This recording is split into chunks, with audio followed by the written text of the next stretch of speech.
and how the Wolves hope to slow down both Kyrie and Luka on that offensive end. Let's go back to Alan, who's alongside Wolves assistant coach Mike Inori. All right, Cal, time for our first Micah matchup of the series. What a task. It's Jamal Murray and Jokic last round. It was the big three of Beal, Booker, and Durant in the first round. And now it's Kyrie and Luka. I guess this is what happens when you get deep in the postseason. But let's talk about this matchup of how you try to slow down Doncic and Irving. Where does it start? Well, I think the one thing, and you mentioned it, I mean, three very tough matchups, three very good matchups. The first one was more of an ISO type thing with Durant and Booker and them playing in the mid-range. The next series, obviously, with Jokic and Jamal was more of a post-up type series. And now we move on to, another guy that was top three in the MVP voting. Of quality. In fact, you will endure a lifetime of happiness with that deck with TimberTech. So ask for TimberTech when putting together your next project. And that also can include porches. TimberTech.com is where you find the free samples.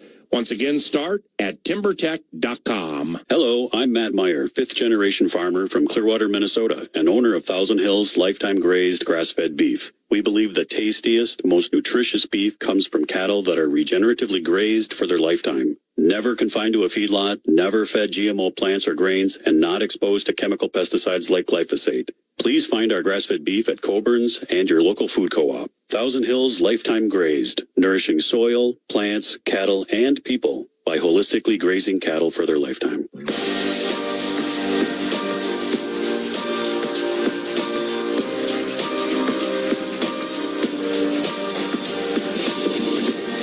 You gotta take advantage of it, man. You gotta come in ready to go every night. Can't leave nothing leave everything on the court. Leave nothing up for grabs. Give it your whole effort, all your energy, because like you said, I don't know when I'll be back here. Mike Conley said he was here when he was like 24. So it's been a minute. So, hopefully we make the most of it. No matter who you ask on the Wolves roster, everyone seems to be singing a similar chorus. Yes, this is essentially uncharted territory for the franchise. Just the second conference finals trip in team history. And for most players, Ant included, it's the first time they've played this deep into the playoffs. But none seem content with getting this far, only to get this far. One of the biggest reasons Minnesota survived a 6-for-24 performance from Ant in that Game 7 victory last Sunday. Some timely buckets from Naz Reid. 8 of his 11 points came in that decisive fourth quarter. To discuss the improbable Game 7 comeback and the challenge ahead against the Mavs, let's go back to Alan, who caught up with the sixth man of the year. All right, Cal, thank you very much. Naz, I know you guys are focused in on the Dallas Mavericks here, Game 1 of the Western Conference Finals. But take me back a couple of nights ago. How much fun was that Game 7, that second half, that comeback? You're playing the fourth quarter, all wrapped into just quite an evening. I mean, it shows I'm resilient, excited, and how much we wanted it. I think everybody was just willing. Everybody, played their part. Did their role, extra roles, whatever the case may be. And everybody was excited to be there. So, I think at some point, when we were down 20, I think nobody was really frustrated or flustered or anything like that. So that's the good part. That shows how how much confidence we have as a team. What was kind of that halftime message from Coach Finch? Just to pick it up. I mean, it wasn't really too much of anything. He knew how hard we would come out there and compete and play. He knows we didn't want to go home. So, he just obviously had that little pump and that boost. But I think he pretty much knows, how bad we want it. You feel the momentum start to change in that game when you guys got it down to 15, down to 10, down to 5, and you go to the fourth quarter, and all of a sudden it's a couple possession game. Yeah. I think everybody, that's the momentum that we all have and confidence we had, especially going into that third quarter. I think everybody was on the same page. Kind of knew we were slacking a bit, but we all knew to pick it up. Fourth quarter, Naz, 8 points, 3 rebounds, an assist, 2 blocks inside on, I think both of them maybe on Jokic. Well, at least one of them was. How good did it feel to protect the rim like that? It was great. I mean, just to go on the court and provide, period. I mean, I think, impact this post series been up and down offensively, but just staying with it, just being able to, impact the game with rebounding, block shots, with defense, defensive end cutting to the basket, diving the floor, whatever the case may be, offense will come. I think nobody's really too worried about my offense or our offense. I think everybody knows how well we are on offense and how well we can be. But, just staying positive and impactful in those other areas. Did Chris Finch kind of remind you to stay patient in that game? Because I know there were some times where I know you wanted to contribute out there and just didn't get the minutes. Yeah, 100%. I mean, I think just staying patient and staying positive. I think that kind of played into that fourth quarter as well. Just staying with it. You set up Ant on that big three to put you guys up 10 with 3 minutes left to play. Take me through that play. Did you see him there? Did you hear him? Because there was some great audio of him saying, hey, Nas, I'm here in the corner. I think I just made the right play. I saw Jokic setting up for a charge. I saw him in the corner, run to the corner, as I was running from half court. So I was just making the right play and the right read, as he would if the ball was in his hands. How loud was it in that arena from Wolves fans? They were, especially after that play. I think that was the kind of the peak of the game until the final buzzer. Yeah, you would have thought we were home, to be honest. It was crazy. It was great. I think the atmosphere was super exciting. I think we kind of low key have the same kind of atmosphere in Dallas as well, so which is good. So, but it definitely was amazing to have that feeling and that excitement from those guys. You've been with this team for 5 years now. Have you seen more people on the road wearing Wolves gear and showing support? 100%. Yeah, I mean, I think it's definitely been a difference between the last couple of years and how it is this year. But I mean, it's exciting. These people want to see Wolves basketball, and we're here to bring it to them. So they got to keep that going. We can keep that going. Wolves and Mavericks here, game one of the Western Conference Finals. We go from focusing on Nikola Jokic and Jamal Murray to Luka Doncic and Kyrie Irving. Equally as difficult, but a different type of challenge, right, with these guys being on the perimeter? Right. I think everybody's going to be able to bring it, though. Jaden, I think he's, excited to guard him. Ant's excited to guard Kyrie and Kill and so forth and so on. So I think everybody's excited to guard. Like you said, it's a different monster, but, we're all here mentally and we're all here up for the challenge. So I think everybody's ready.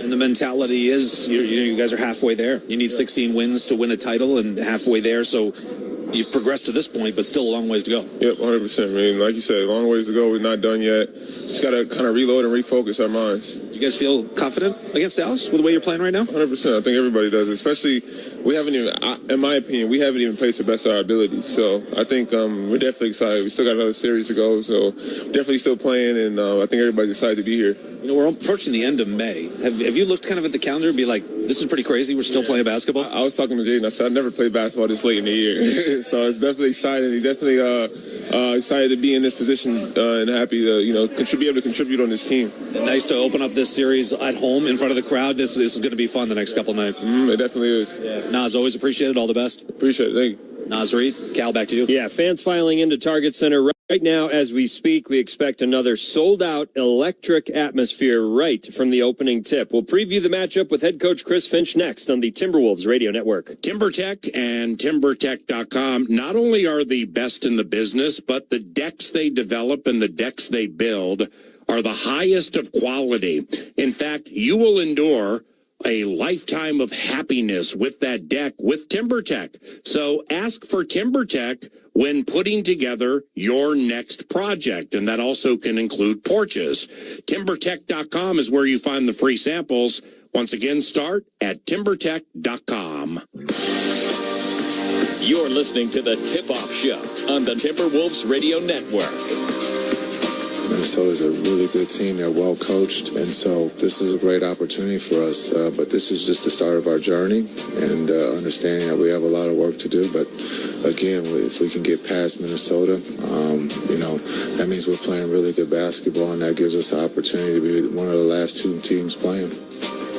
Mavericks head coach and former Mavs point guard Jason Kidd right there. Yeah, both these teams, 8 wins under their belt and 8 more still to go if they want to reach the ultimate summit in the NBA. Let's hear from one head coach to the other.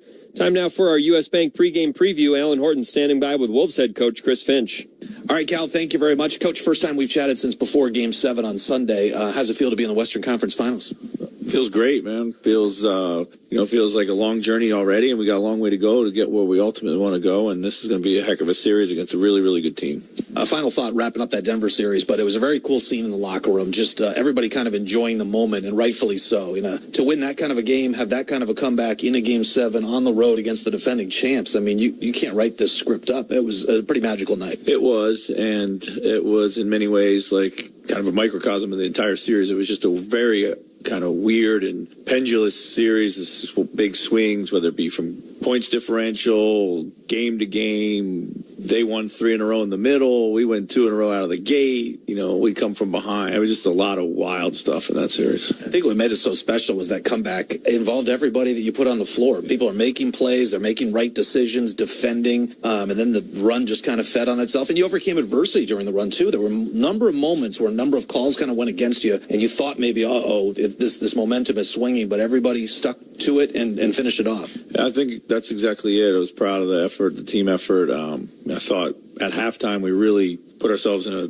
tough spot, like just by not executing offensively the way that we had done in game 6, and the answers were still the same. We just were not, filling them in correctly. So the guys turned it around, all to their credit. Once we were able to get the ball to go in a few times, our defense kind of built up a momentum of its own, which we've seen many times this season. And then you could see the look in the eyes, Denver. They were tired. They just were hoping for one shot to go in to kind of break the momentum, and it just didn't fall for them, and we kept the pressure on. Now we turn the attention to the Dallas Mavericks here in the Western Conference Finals. We saw them early in the season before they got to the trade deadline and brought in P.J. Washington and Daniel Gafford. They go 21-9 since the trade deadline. They're a different team. What have those two done to the Mavericks to make them look so different right now? Well, they've given them great compliments to their best players. Give a defensive-minded, rolling, big, athletic lob threat for Luka, and more shooting and size and defense and a little bit of toughness in Washington. So they really gave them a front court where beforehand they were, playing Lively as a starter, who was a rookie, who's going to be a heck of a player, and he's really come on in a roll off the bench. But, it was a lot to ask for him right out of the chute. They had a bunch of injuries at the forward position, and they were kind of inconsistent there. Now they got a consistent front line. We're going to see a lot of Luka Doncic and Kyrie Irving pick-and-roll game. What is the overall key to kind of slowing that down? Yeah, it's going to be a pick-and-roll series. Very different than the last 2 series that we played. We're going to have to be able to execute all the coverages that we have in our bag of tricks. And that means flipping between different things on the fly, which takes a lot of concentration and execution. What makes Luka so difficult, not only his scoring and everything, but, he sets up these corner threes. You mentioned the lob threat that he's got. They've kind of got everything out there available to them. They average 16 corner 3-point attempts per game against Oklahoma City. How do you adjust to that? That's one of the most efficient shots in the game, and when you're getting that many of them, and Luka can create them out of a lot of different ways, it's a weapon, and it's obviously part of their identity. There's certain ways you can go about trying to take it away, but every time you take away something, you got to give something else up. So it is going to be a little bit like that, and that's why we're going to have to give them different looks. Speaking of corner threes, Jaden McDaniels, 6 of 8 on the last 2 games, came up huge in games 6 and 7. His only time he's gone for 20 or more in 2 straight games, and he chooses games 6 and 7. Perfect timing. How good is it to see kind of him get his offense going? It's great, and couldn't happen at a better time. Like you said, game 6, really, we needed those shots to go in because we knew they were going to take the bet that he wasn't going to make them. He had struggled up to that point during this series. They were trying to hide Jokic on him, which was the only place that they could hide him. And once they started dropping it, it became a problem. And just to see that he carried that confidence and momentum over to game 7 was huge, because even when we weren't playing well offensively, he still had thrown in enough to be a part of that game and keep us somewhat close. How nice was it to see Jaden get recognized for second team all defense? Yeah, I thought he should have gotten it last year, so it's great to see this year. Really proud of him, and also Rudy. Yeah, of course, Rudy makes the first team. Is there an overall sort of other theme, other than slowing down Luka and Kyrie, sort of a key to sort of that you think this series might come down to? I think offensively, we have to find a rhythm against their defense. Their defense is very good. It's underrated. I think it's probably the thing that's driven them to 21-9 or 23-9 or whatever it is, more than anything else. And that being said, it'll be a different type of defense. Well, I'm sure we'll see, some 2 on the ball with Ant and 2 on the ball with Cap. But the reality is every series you got to kind of unlock the puzzle. All right, game 1 coming up. It's the Wolves and Mavericks. Coach, as always, best of luck. Thank you. Chris Finch, Cal, back to you. There are some keys from the head coach. We've got tip-off just around the corner on the Timberwolves radio network. TimberTech and TimberTech.com not only are the best in the business, but the decks they develop and the decks they build are the highest of quality. In fact, you will endure a lifetime of happiness with that deck with TimberTech. So ask for TimberTech when putting together your next project, and that also can include porches. TimberTech.com is where you find the free samples. Once again, start at TimberTech.com. Hey, it's Corey Coven. You're listening to Game 1 of the Western Conference Finals, Mavs and Wolves. We'll talk Wolves tomorrow morning on the Power Trip, 5:30 to 9 on the home of the Timberwolves, FM 100.3, KFXN, Minneapolis, St. Paul, the Fan. Hey, this is Rudy Gobert, and Minnesota Timberwolves basketball starts now. There's only 5 to shoot. They get it into Rudy along the baseline. He's got a tough ball away. It's up. Oh, it drops in. It could be your night. Rudy Gobert beats the shot clock buzzer with a heave and a prayer over Jokic from 18 feet out left side. Tonight, it's time for the Western Conference Finals as the Wolves host the Dallas Mavericks for Game 1 at Target Center. Wolves Playoff Basketball is brought to you by U.S. Bank, the official bank of the Minnesota Timberwolves. Equal housing lender, member FDIC. By Marvin, custom crafted windows and doors designed for your world. By Treasure Island Resort and Casino, the exclusive casino partner of the Minnesota Timberwolves. And by Mayo Clinic, your source for medical answers. With the call of tonight's game, here's Alan Horton and Jim Peterson. It was 20 years ago the last time the Minnesota Timberwolves appeared in the Western Conference Finals, their only trip in franchise history to the NBA's Final Four. Now, 20 years later, thanks to the biggest comeback in Game 7 history, the Wolves are once again one of 2 teams still standing in the West. A 4-0 sweep of the Suns, a 7-game thriller over the defending champs, and now a showdown with Luka Doncic and Kyrie Irving. It's Game 1 of the Western Conference Finals. It's the Wolves, and it's the Mavericks. Hi again, everyone, and welcome to another evening of Minnesota Timberwolves basketball. Playoff edition, 3rd round about to get underway. Alan Horton, Jim Peterson along with you. Glad you could join us on our flagship here in the Twin Cities, 100.3 FM, KFAN, The Fan, across the country, around the globe on the iHeartRadio app, Timberwolves mobile app, SiriusXM, NBA Radio Channel 86, and all across the vast and ever-expanding Timberwolves radio network. Target Center is hyped, ready to go for Game 1. Jim Peterson, boy, the stakes increase every single round. Yeah. Now this Wolves-Mavs winner will go to the NBA Finals.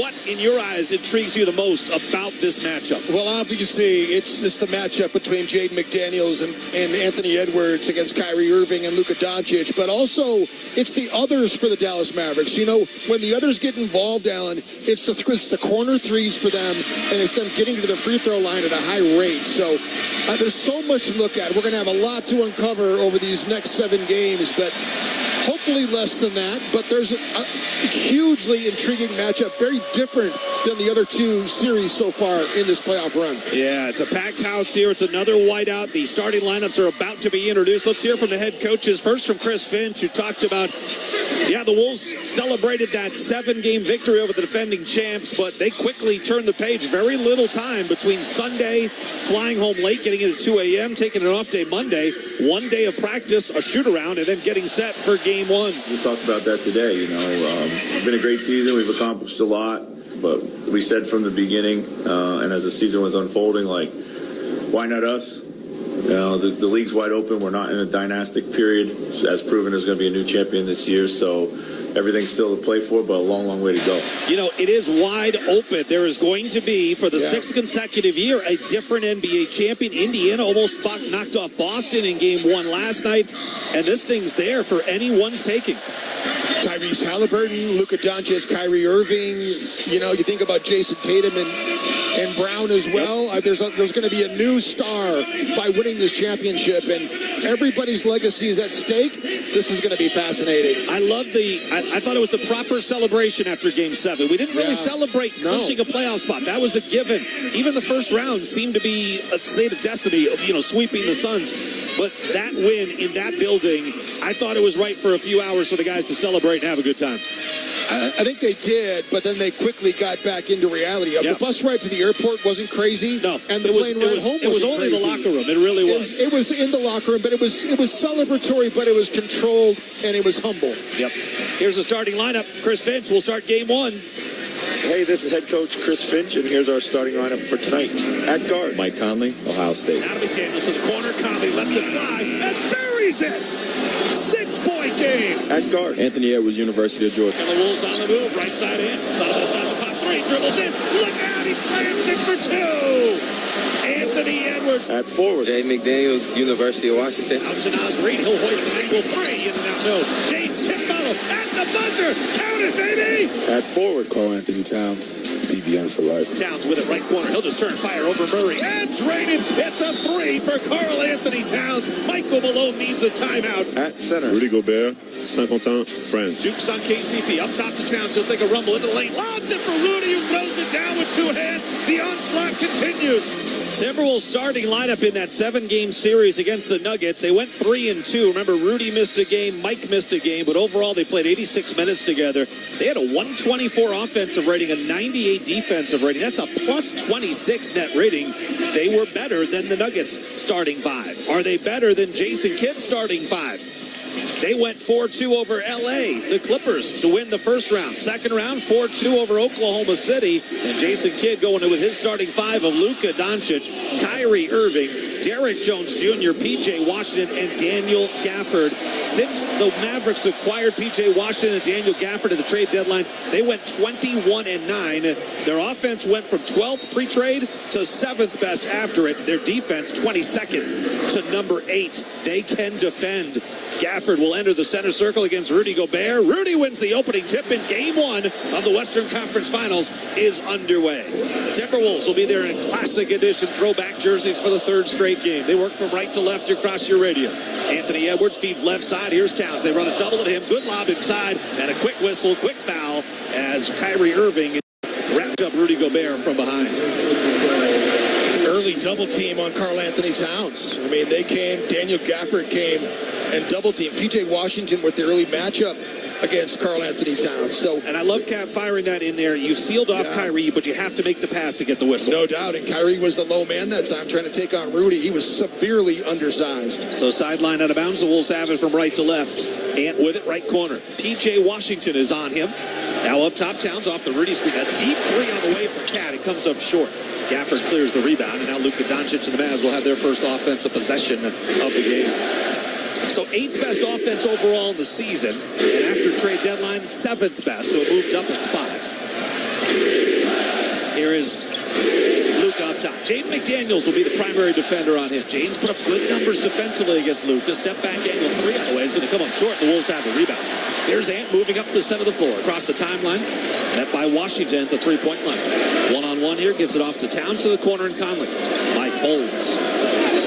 There's Rudy. Free throw line extended. Rudy now works on Gafford into the paint and got the shot blocked. It hits the baseline. It's out of bounds. 7 to shoot. Both teams seem a little unsure of what the other is doing here. Kind of like two boxers feeling each other out. I'm surprised that Mike didn't drive the baseline when he had Kyrie on his hip that time. Kyrie overplaying him, kind of forcing and funneling him that way, but Mike can still make something happen going that direction.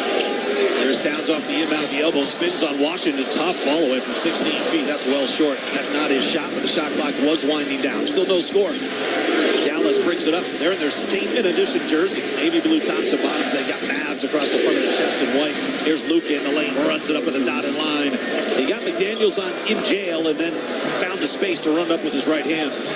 Rudy Gobert was dropping in coverage that time. He was in a high drop, but the roller, Daniel Gafford, you can't let him go underneath you if you're Rudy Gobert, so Jaden's got to get back in front.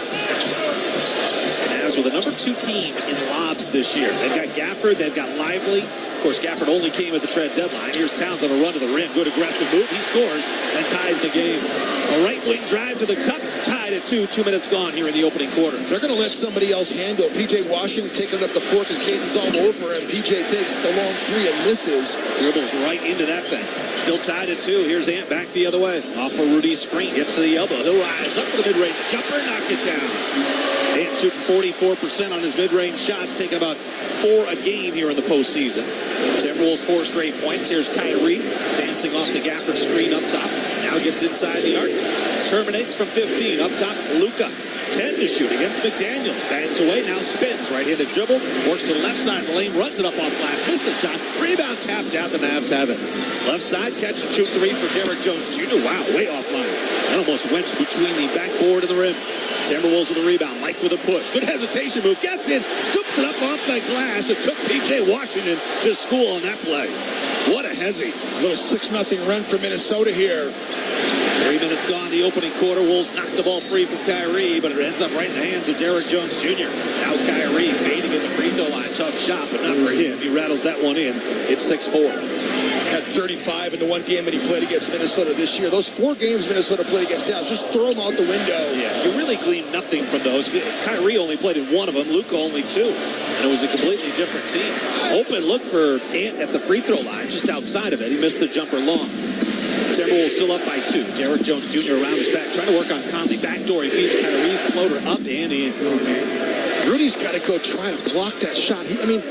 Kyrie just danced down the baseline. Rudy's right there under the basket. Didn't even get an arm up and hand to contest that shot for Kyrie.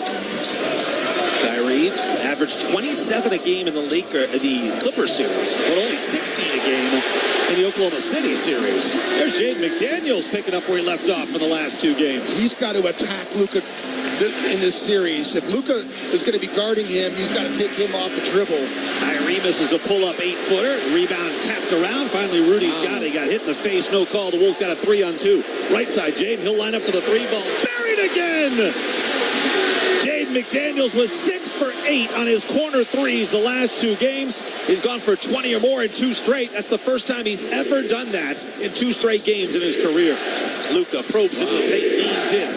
Puts up the shot, it rattles around and drops in. Unreal double drag action that time again. They worked on it a lot in shoot around and in practice yesterday, getting Mike Conley involved with the pick and roll, but Jaden did a great job there. Luka made a tough shot.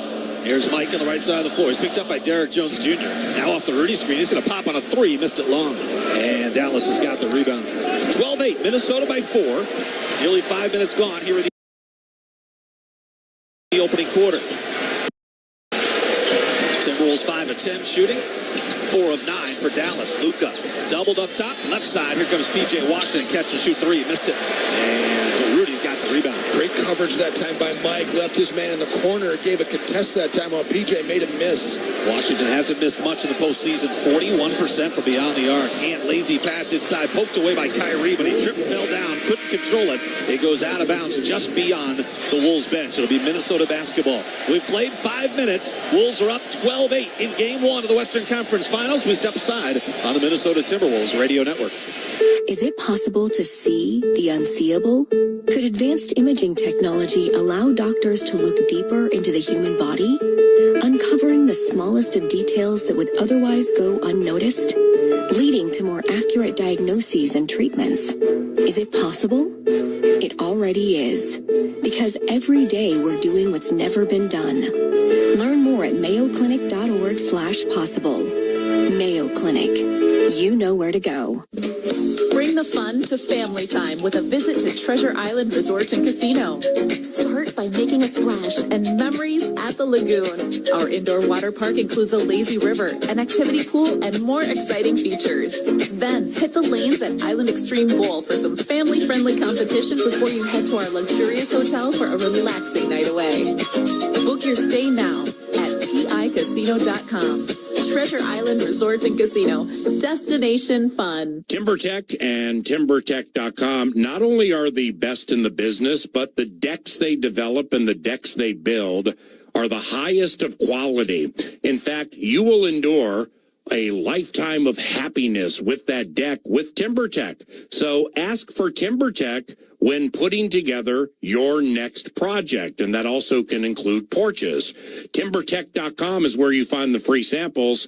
Once again, start at TimberTech.com. Hey, honey, the battery light on my dash lit up. I think I'll take it to a shop today. Really? I can take care of that. Are you sure? Of course.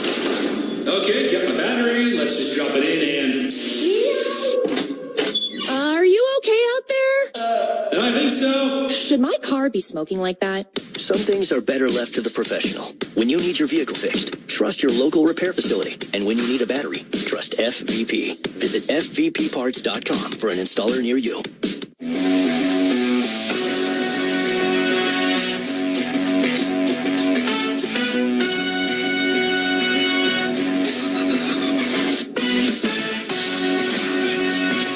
Timberwolves up on the Mavericks here in Game 1, 12-8. We have played just over 5 minutes. Jaden McDaniels has 6 points to lead the Wolves. Kyrie and Luka provide all the scoring so far for Dallas. They each have 4. Well, let's do a little Game 1 history.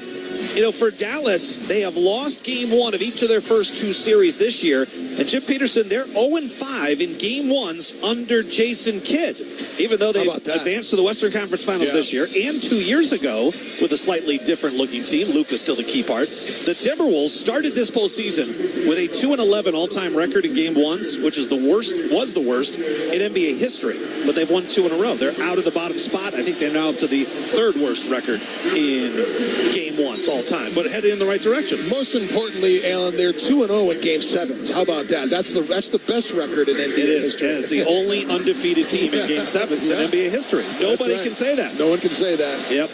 Impressive win the other night over the Denver. And speaking of which, Mike Conley said after practice yesterday, hey, this is a different team than what the Wolves saw in the last series. We know it's going to be a different style of game, a lot more pick and rolls. Ball handler is the Jokic of the series, where they do a lot of stuff for Luka and Kyrie, and guys have to be able to be in and out in help situations, and they play fast with the throw heads and all that stuff to their athletic wings. So we'll have multiple challenges this series, and we'll have to figure out how to do that right away.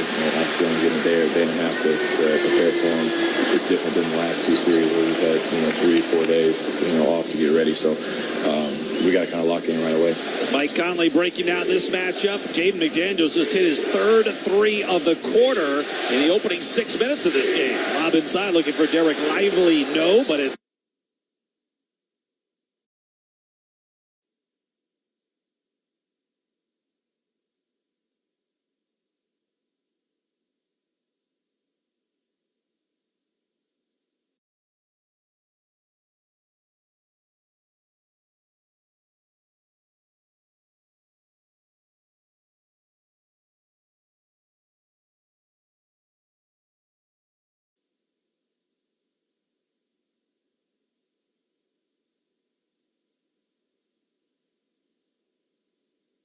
Daniels doing a little bit of everything here in the opening quarter. Scored the last 9 for Minnesota, and then now, I mean, he's not going to get credit for an assist here, but he's the one that drove the baseline and fed it to Rudy, who's going to go to the free throw line right now.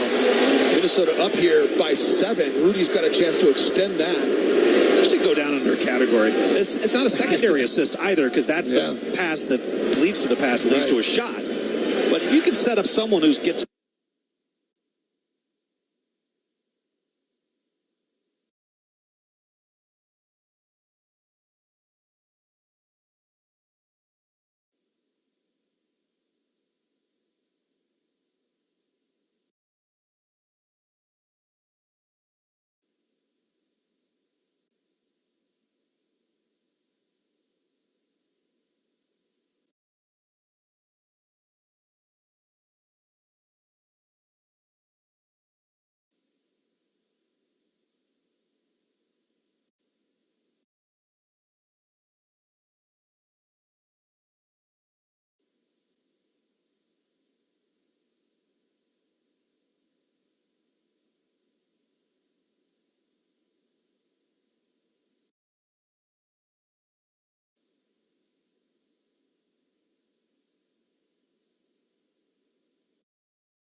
making some tough decisions at the rim in the lane. No doubt. There's no doubt about it. Lobbing up ahead, Kyrie makes the catch. Got stripped by Conley, goes out of bounds. It'll stay Dallas basketball, but a heads-up play by Mike Conley saved the layup for sure. Kyrie Irving and Luka Doncic are combined 5 of 9 from the field. All of those have been floaters kind of in the painted area. Some have been contested. They've made some tough shots. Jaden Hardy into the game. He is a second-year guard out of the G League Ignite. R.I.P. Team is gone. They don't need it anymore. Baseline jumper off the inbound for Kyrie Irving. He sinks that jumper. 8 points, 4 of 6 shooting. At least they're keeping him off the three-point line. He heard your tip-off show comments about being a second-half player. You know what? I'm going to throw Jim Peterson a little bit of a curveball here. I'm just reporting the news, man. Just reporting the news. Yeah, trying to lob it up high for Rudy, and the Wolves are fortunate there. Rudy got fouled, but I think that pass was going to be too tall for Rudy, even if he didn't get fouled. Yeah, Jaden Hardy that time came and pushed Rudy right in the back right there. 3 team fouls right now on this Dallas Maverick team. Minnesota's yet to commit a foul. Rudy back to the free throw line. He's 1 of 2 at the stripe. He had a really good free throw shooting performance against Phoenix. Struggled a bit against Denver, but came up big. I mean, Rudy's play in the second half and fourth quarter specifically was marvelous against Denver. Yeah, one of the things we talked about was how important rebounding is, and rebounding is going to be, one of the biggest keys in this matchup as well with Lively and Gafford and all that they do. Derek Lively, he won that game 6 for Dallas. If he doesn't play in that game, they don't win that game because he's the one that single-handedly was getting second chance points for this Dallas Maverick team and setting up his teammates as well as Rudy knocks down 2 free throws here, Alan Horton. So 3 of 4 at the free throw line. The Wolves lead by 6, 18-12. Kyrie up the center of the floor. Is on him. High post. Here's Washington. Steps back beyond the arc. Cat is on him. Will fake the shot. Drive in. May have gotten away with a travel. Green's got it at the elbow. The pull-up jumper is short. Rebound tapped out. Ant's got it on the move. He's crossing midcourt up on the right wing. He'll stop. He'll pop on the pull-up. Got it. Anthony Edwards puts the hometown Wolves up 21-12. It's a 9-point advantage. Such a good 3-point shooter. Hardy to the corner. P.J. Washington looking to answer. There's one of those corner threes. Oh, and they're going to count the bucket and call a foul on the Wolves inside. There's the first of the game on Minnesota. Yep. Rudy Gobert, he pushes Derek Lively to the ground that time as P.J. Washington knocks down that corner 3. It really is amazing when you change teams because P.J. Washington played for that awful Charlotte Hornets team, and he shot 24% from the corner 3, and then all of a sudden you put him on the Dallas Mavericks, and all of a sudden he's shooting 43% from the corners here in a Mavericks uniform during these playoffs. So Gafford's kind of in the same boat, just buried in Washington on a bad team. All of a sudden he gets life in Dallas, and he's played really well as well.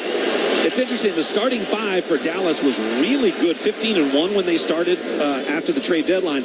But in the postseason, the Mavericks actually had a better lineup with Lively out there than Gafford. Yeah, Lively was more productive, but I'll tell you what, at the end of the season, when they made the switch with the lineup, putting Gafford in the starting lineup, they went 16-4. They lost their last 2, but that's when they weren't playing anybody. Right. They lost to Detroit in that span. They could have been 18-2 during that stretch, these last 20. So Lively hits the free throw. That makes it a 4-point play. Kyle Anderson is into the game. So is Naz Reid. Here's Ant on the right side. Lively's on him. Runs into Kyrie. Cross-court pass is airmailed into the 4th row. Naz was wide open on the reversal. He didn't need to skip pass over the top to Nikhil. He could have fired it right to Naz, who was by himself. So we saw the Wolves' first foul of the game just moments ago. Now their first turnover of the game. Jaden Hardy will bring it up. Nikhil Alexander-Walker is on him. Up top, off a horn set. Hardy zips it inside. A whistle stops play and a foul against the Wolves. You know, that 4-point play was called by Mark Davis. The Wolves are seeing Mark Davis for the 4th time here in the postseason. They're 3-0 in Mark Davis refereed games. Chuck Cooperstein, the longtime voice of the Mavericks, was telling me that Kevin Scott's their guy. They're 8-1 with him in the regular season and postseason combined. So we've got 2 forces, immovable forces coming together. The Wolves 3-0 with Mark Davis, and the Mavericks 8-1 with Kevin Scott. Kind of like that 8-1. Mavericks were a good clutch team, too, during the regular season. And he said that they have not seen Mark Lindsay, the 3rd official, in the postseason. We haven't either. I said, where's Mark been this whole postseason? Are we resting up? Here's Naz across the lane. Runs it up with the left hand, a little bit too strong. 21-18. Josh Green in the lane, lobs it out to P.J. Washington. He zips it up top, right through the hands of Hardy into the backcourt. That'll be Timberwolves basketball. It's an over and back. So a turnover on Dallas. You know, one of the remarkable stats about Dallas, in my opinion, they were 4th in the league this year in turnover rate. They only turned it over 12.5 times a game. 5 years in a row, they've been in the top 5 in turnover rate. Pretty good. 11 times in the last 12 years. Yeah, pretty good. I mean, that goes through, that's complete roster breakdown, different coaches, everything, yet they take care of the basketball. 21-18. Wolves misfire from the perimeter. Hardy back the other way, steps through, just bullies Nikhil out of the way and lays it in for 2. 21-20. So the Timberwolves' 8-point lead is down to 1. There's Cat.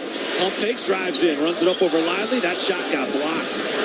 Lively will block over 1 per game. Kyrie pops on a straightaway 3. It's long off the back iron. The Wolves have the rebound.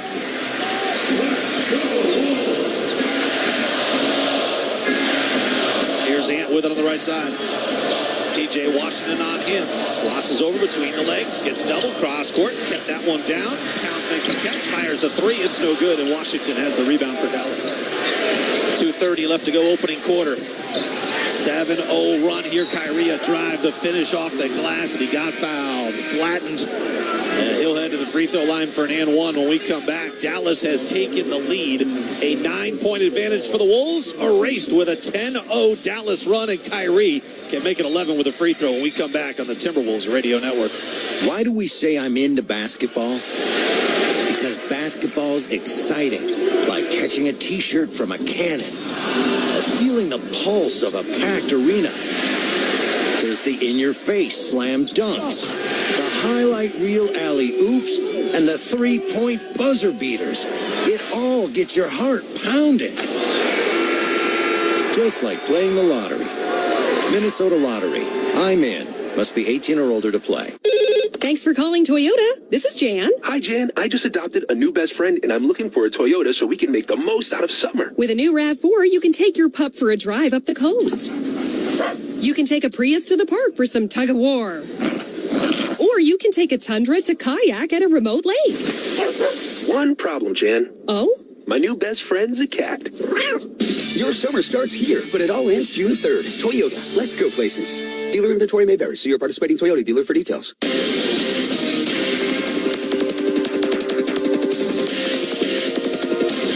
Scoreboard update time brought to you by your local Toyota dealers. Visit Toyota.com today. Let's go places. At this point of the postseason, there's only one other place to go. That's the Eastern Conference Finals. Of course, it features a matchup between the Boston Celtics and the Indiana Pacers. Game one taking place yesterday evening at TD Garden. Celtics looked in control for much of the ball game until the Pacers surged in front in the fourth quarter. They had a lead as large as 5 in that final frame.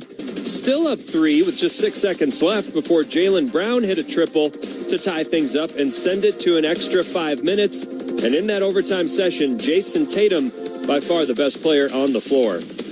Boston by 1. Derek White going slowly, straight away up top. Against Halliburton. Halliburton comes to challenge. Tatum sets the high screen. 10 on the shot clock. Derek White down the left side. Pump fake. Kick out. Open. Tatum steps to his left. 3 in the air. Got it! Big boys step up at the right time, man. Oh, Tatum. Yes, yes, yes. 31 seconds remaining. Sean and Sed having all kinds of fun in that overtime. Jason Tatum had 10 of his 36 in the extra 5. And the Celtics hang on, exhale with a 133-128 overtime victory. Now, of course, a 1-0 lead in that series. Game 2 set for tomorrow at the TD Garden. Let's get back inside the Target Center to Alan and Jim. All right, Cal, thank you very much. Timberwolves jumped out to a 9-point lead midway through the first. Dallas has been chipping away back. They're on a 10-0 run. Their lead by 1, 22-21. And Kyrie's got a free throw coming up. Speaking of Kyrie, he talked before this series about embracing this run to the Western Conference Finals. Got a lot of guys that let it compete, a lot of guys that want to see each other do well and are willing to sacrifice and do little things in order to get wins. So I think we're continuing to prove that. Obviously the job's not finished, but it feels good to be in the conference finals, to be, the last 4 remaining teams, right? Eventually just, you don't want to take those moments for granted because no guarantee that you get back. Well, Kyrie Irving, Jim, has been in more conference finals than any other player on the floor or on the bench. Yeah. He has been to his 4th. This is his 4th Western Conference Finals. He went to 3 with the Cleveland Cavaliers. Luka won 2 years ago with Dallas. That's the same for Josh Green, Dwight Powell, Maxi Kleba. Markieff Morris was in one with the Lakers, and they won the title in 2020. Derrick Jones Jr. was in one conference finals with the Miami Heat in 2020. The Timberwolves have just 3 players that have conference finals experience. Conley with Memphis in 2013, Kyle Anderson with San Antonio in 2017, and Monte Morris with Denver in 2020. Free throw good, 23-21. It's an 11-0 Dallas run. Nikhil, the elbow as Kyle pushes it up with the right hand and hits it from 8 feet. That stems the tide momentarily and ties the game at 23. That's where Kyle needs to get in the kill zone right there. Got into the mid-range right at the elbow and knocked down that little mid-range jumper. Luka's back out there. He takes a feed from Lively into the paint. Thought about a step-back free throw line jumper. Now feeds it to Derek Jones Jr. Well-timed cut from the right wing. He got loose right to the rim and jams it for two. They stole 4 minutes for Luka to sit down and take a break. They went on a 10-0 run basically during it. That's right. Here's Nas with it off the Rudy screen. Down the lane out to Kyle. Corner three on the way. Oh, that's big. K.A. connects opposite the Wolves bench. A rare triple for Kyle Anderson, who hit just 11 all season. Here's Luka. Pump fakes the three. Got a step. Drives on Kyle Anderson to the baseline. Runs it up and rattles it in. Luka with 2 more. He's got 8 points. His shot making is amazing. Luka Doncic just 3 of 5. Kyrie has been hurting Minnesota. He's 6 of 9, has 13 points.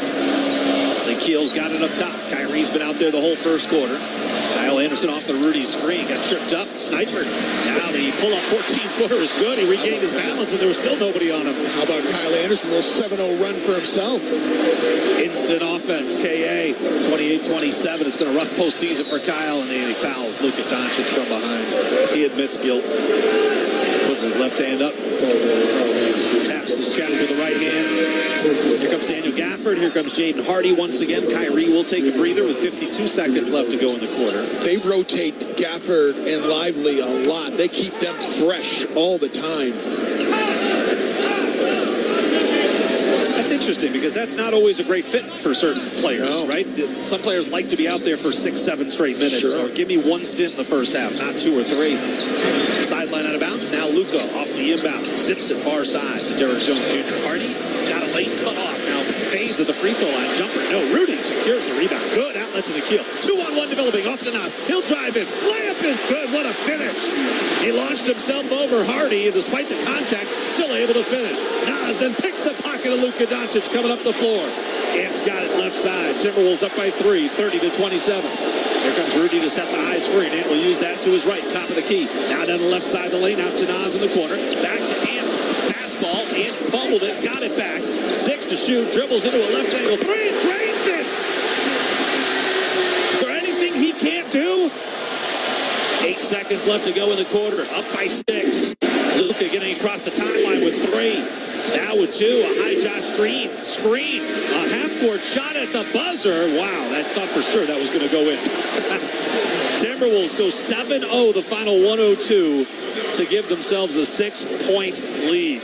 Wow, Wolves played well to begin, or build a 9-point lead. Then Dallas the 11-0 run, but the Wolves respond. 7-0 to close. They're up 6. We go to the second next on the Timberwolves Radio Network. If you've got the right tools and the friendly people at U.S. Bank in your corner, making smarter money choices is a piece of cake. If only our tools and helpful advisors could have helped you avoid some of those not-so-smart choices in life. Like that time you tried to pick up unicycling. Whoa, coming through! Or when you thought it'd be okay to pet that squirrel in the park. Good squirrel. Good squirrel. While we can't help you with all that, we can help you bank smartly at usbank.com/smarter together. Member FDIC. Get the champagne ready. The NBA Finals are here. Welcome to the NBA Finals. Let's raise our glasses and our rings to the 2 phenomenal teams left standing. Here's the high-stakes action to thrilling moments we can't miss. He ties the game at the buzzer. It's a crowning our next champion. Here's a toast to the NBA Finals. The 2024 NBA Finals, presented by YouTube TV, begin Thursday, June 6th on ABC. At Target, we're home court advantage for the hometown sports fans. And with the Timberwolves season in full gear, we're here to help you gear up and make your game day prep a slam dunk. Hear that? That's what you call a buzzer-beating three-pointer for the win. Time to dish up your famous nachos or put a full-court press on some jalapeno poppers. Then serve up some sweet desserts to celebrate the W. However you do game day, we're here for it at Target and Target.com. When you drive a vehicle so reliable it's backed by a 10-year, 100,000-mile limited warranty, you stop thinking about what you can't do and start doing what you never thought possible. Visit your local Kia dealer today to see what you're capable of in a vehicle that inspires confidence around every corner. Kia, movement that inspires. Call 800-3334-KIA for details. Always drive safely. Limited inventory available. Warranties include 10-year, 100,000-mile powertrain and 5-year, 60,000-mile basic. Warranties are limited. See retailer for details. listening to the Timberwolves Radio Network. After one quarter of play here in Game 1 of the Western Conference Finals, it's the Timberwolves on top of the Mavs, 33-27. Timberwolves jumped out to a 9-point lead midway through the first, and Dallas went 11-0. Timberwolves responded with a 12-4 run to end the quarter. Timberwolves being paced by Jaden McDaniels, 9 points in 7 minutes of play. The only reason the Timberwolves are in this position is they rallied from 20 down on Sunday night in Game 7 on the road against the defending champs, and they outscored them 60-32 over the final 22 minutes of that game. I mean, it showed us who we are, because the coaches believed in us, even though at halftime, even in the third, it was down 20. They just keep making runs. And it showed us who we are, man. Once we really lock in on the defensive end, because offensively we played okay, but once we really lock in on the defensive end, man, we're a hell of a team to beat. And Anthony Edwards, despite not shooting the ball particularly well in Game 7, he went 6 for 24. He was a huge part of the comeback. Jim, in the postseason. I mean, 31 a game against Phoenix, 28 a game against Denver, while shooting it really efficiently, not only from 2, but from 3 as well. He's just taking it to another level. His leadership to another level, his play to another level, his playmaking to another level, and is a complete player right now. He's going to get a rest to begin the second quarter. Luka's got it. Oh, they left him wide open right side. He'll fire on the 3 and stroke it. Doncic from beyond the arc this season, 38%. He took the second most threes in the NBA, averaging 11 per game. Only Steph Curry took more. Doncic did lead the NBA in scoring, 34 points a game. Joel Embiid averaged more points, but of course Embiid missed a ton of time with injuries. Here's Rudy across the lane, out to Jaden. Angle 3 on the way. Oh, Jaden's feeling it. He is 4 for 4 here tonight. He was 6 for 9 in his last 2 games against Denver. And my math tells me that's now he's 10 for 13 from beyond the arc. And he really struggled to start the postseason. Certainly did. Conley steps in the passing lane and makes the steal into the front court. Mike surveys the scene. Up fakes the 3. Inside to Rudy. Turns, went up, drew the foul. Reach in on either Gafford or Luka. 4th foul that Rudy's drawn in this game already. Free throws coming up for Rudy Gobert. He has 3 of 4 on those free throw attempts. Just past the 8 o'clock hour here in the Central Time Zone. Let's pause 10 seconds for station identification all across the Minnesota Timberwolves Radio Network. Hey, it's Corey Coven. You're listening to Game 1 of the Western Conference Finals, Mavs and Wolves. We'll talk Wolves tomorrow morning on the Power Trip, 5:30 to 9 on the home of the Timberwolves, FM 100.3, KFXN, Minneapolis, St. Paul, the Fan. Along with studio host and executive producer Cal Soderquist, I'm Alan Horton. Chip Peterson alongside. Our engineer is Mike Weber. Our statistician is Super Dave Hamlin and Mike Greenbaum. Our studio coordinators are Alex Leibold and Ben Haney. Glad you're along with us on our flagship here in the Twin Cities, 100.3 FM, KFAN, The Fan, Timberwolves app, Timberwolves Radio Network, Sirius XM satellite radio, and across the country and around the globe on the iHeart Radio app.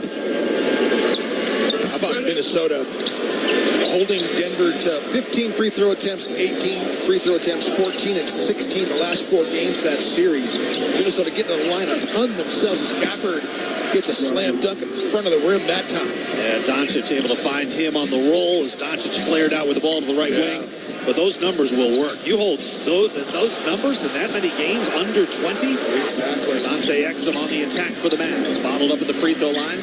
Out to Luka Doncic.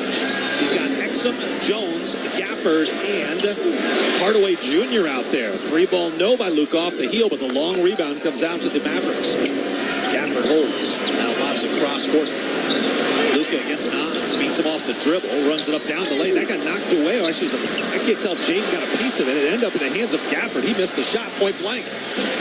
Bulls come back the other way. Here's Jaden on the attack. Cross court. Nikhil catches 2-3 on the way. Oh, that's on line, but he missed it long. Rudy kept the rebound alive, and he swatted it off Dante Exum out of bounds. That's Timberwolves basketball. Nikhil's got to get on track offensively. He was not good in Game 7. He's not shot it well here recently. This is that first one right there. Nikhil was 0 of 6 shooting from the field, 0 of 5 in Game 7 from beyond the arc, and a foul off the inbound. Had the ball already been inbounded. Yeah. Mike was the inbounder that time, and as he got it into Nas, he made a cut and got fouled by Dante Exum. Or was that on Derek Jones Jr.? It was on Jones Jr. that time. DJJ. Here's Mike back in the corner in front of his own bench. Around to Rudy's screen, down the lane, out to Nas. Tough feed. Nas able to knock it down, finally scoop it up. Now 3 on the shot clock. Nikhil dribbles up top, fires on a 3. It's short. Rebound, Rudy. Nope, couldn't grab it. Tim Hardaway Jr. does. Hardaway Jr. now in his 11th year, 5th trip to the postseason. Here's Luka around the high screen by Lively. Top of the key, free throw line, leans in, double clutches with the shot. It popped out. Terrific defense by McDaniels. Nas secures the rebound. Jaden, over the last 9 games against Luka, has held him to 35% shooting when he's the closest defender. Here's Jaden on the run into the paint, runs up the shot, no whistle. And what are they going to call? It's an offensive foul against Jaden McDaniels. Exum might be moving there. That might be worthy of taking a second look at. They're not even looking. I think that's a block. Totally moving to his left that time. They would have won a challenge, I think. I think you're 100% right, Alan. What was that other game? Was that here or was that in Denver in Game 7? We thought they should challenge something too at midcourt. I feel like it was in Denver because we were close. Oh, Gafford just leveled Conley on a screen. Here's Gafford with it down low. He got pushed to the deck, and the Wolves tie him up. If I'm Mike, I might wait for Jaden to reach down and grab the basketball. That's a good point, Mike went and tied him up, and Jaden was right there. I got a smile on his face. I wonder if he might have been thinking about that. Now that's really thinking next level. Mike. That is next level. I mean, to be able to see who's around. Okay, I won't touch it. You touch it. Jaden was pretty lucky that time because he was kind of moving into Gafford a little bit as he was leaning forward. Gafford just kind of slow fell like a tree falling to the ground in the forest. Naz Reid's going to sit down. Karl Anthony Towns back into the game. Kyle is too. He came in for Nikhil. I don't think Chris Finch really liked Nikhil's that last shot that he took because Naz was wide open. Nikhil took a tough shot off the dribble, Allen, and Naz was sitting there wide open. Oh, back tap, but Jaden beats Luka to the basketball. He drives in, steps through, layup on Kyrie is good. Terrific play there by Jaden McDaniels. Boy, he read that jump ball perfectly, and the Wolves couldn't. Mike Conley couldn't even jump. I mean, Gafford, he was just giving him the tip. Right. But what a read. Sure was. That's what you got to do, too. In those jump ball, you know where he's going to tap it. Jaden anticipated, gets the 50-50 ball, and turns it into 2 points. Jaden McDaniels, 14 points. 13 for Kyrie Irving. Timberwolves lead the Mavericks in Game 1 by 7. There's a timeout of the floor. 9 to go before halftime on the Timberwolves Radio Network. We are professionals. We are family and friends. We are volunteers. We are community partners. We are a team dedicated to helping you succeed. We help protect and serve America's businesses. When you need us, we're here to help. At Federated Mutual Insurance Company, it's our business to protect yours. Rated A+ Superior by AM Best Company. Hey, this is Ben Lieber from my friends at Thousand Hills Lifetime Grazed Grass-Fed Beef. You know, I am passionate about the benefits of regenerative agriculture, and these guys get it. Thousand Hills implements holistic grazing practices that restore and enhance our soil and natural resources. It's how farming should be. Plus, the beef is delicious. No antibiotics, no synthetic hormones, no feedlot confinements, just grazing on diverse pastures for the entire life of the animal. Check out this Minnesota brand at your local food co-op, Coburn's, or learn more at thousandhillslifetimegraze.com. Your lucky jersey, your pack, your hometown team. It's Superfan season in Minneapolis downtown, so don't miss out on a minute of fun, friends, and nonstop excitement. From pregame meetups to postgame celebrations, be there for your favorite teams and the big wins. In Minneapolis, we play for the love of the game, and you're the best part of our story. Visit MPLSdowntown.com to get your game on. See you downtown. Is it possible to predict the unpredictable? Could surgeons use a patient's own anatomy to create 3D printed life-size organ models to map out challenges ahead of time, making surgery more precise, efficient, and less invasive? Is it possible? It already is, because every day we're doing what's never been done. Learn more at mayoclinic.org/possible. Mayo Clinic. You know where to go. Wolves and Mavs, Game 1 on KFAN.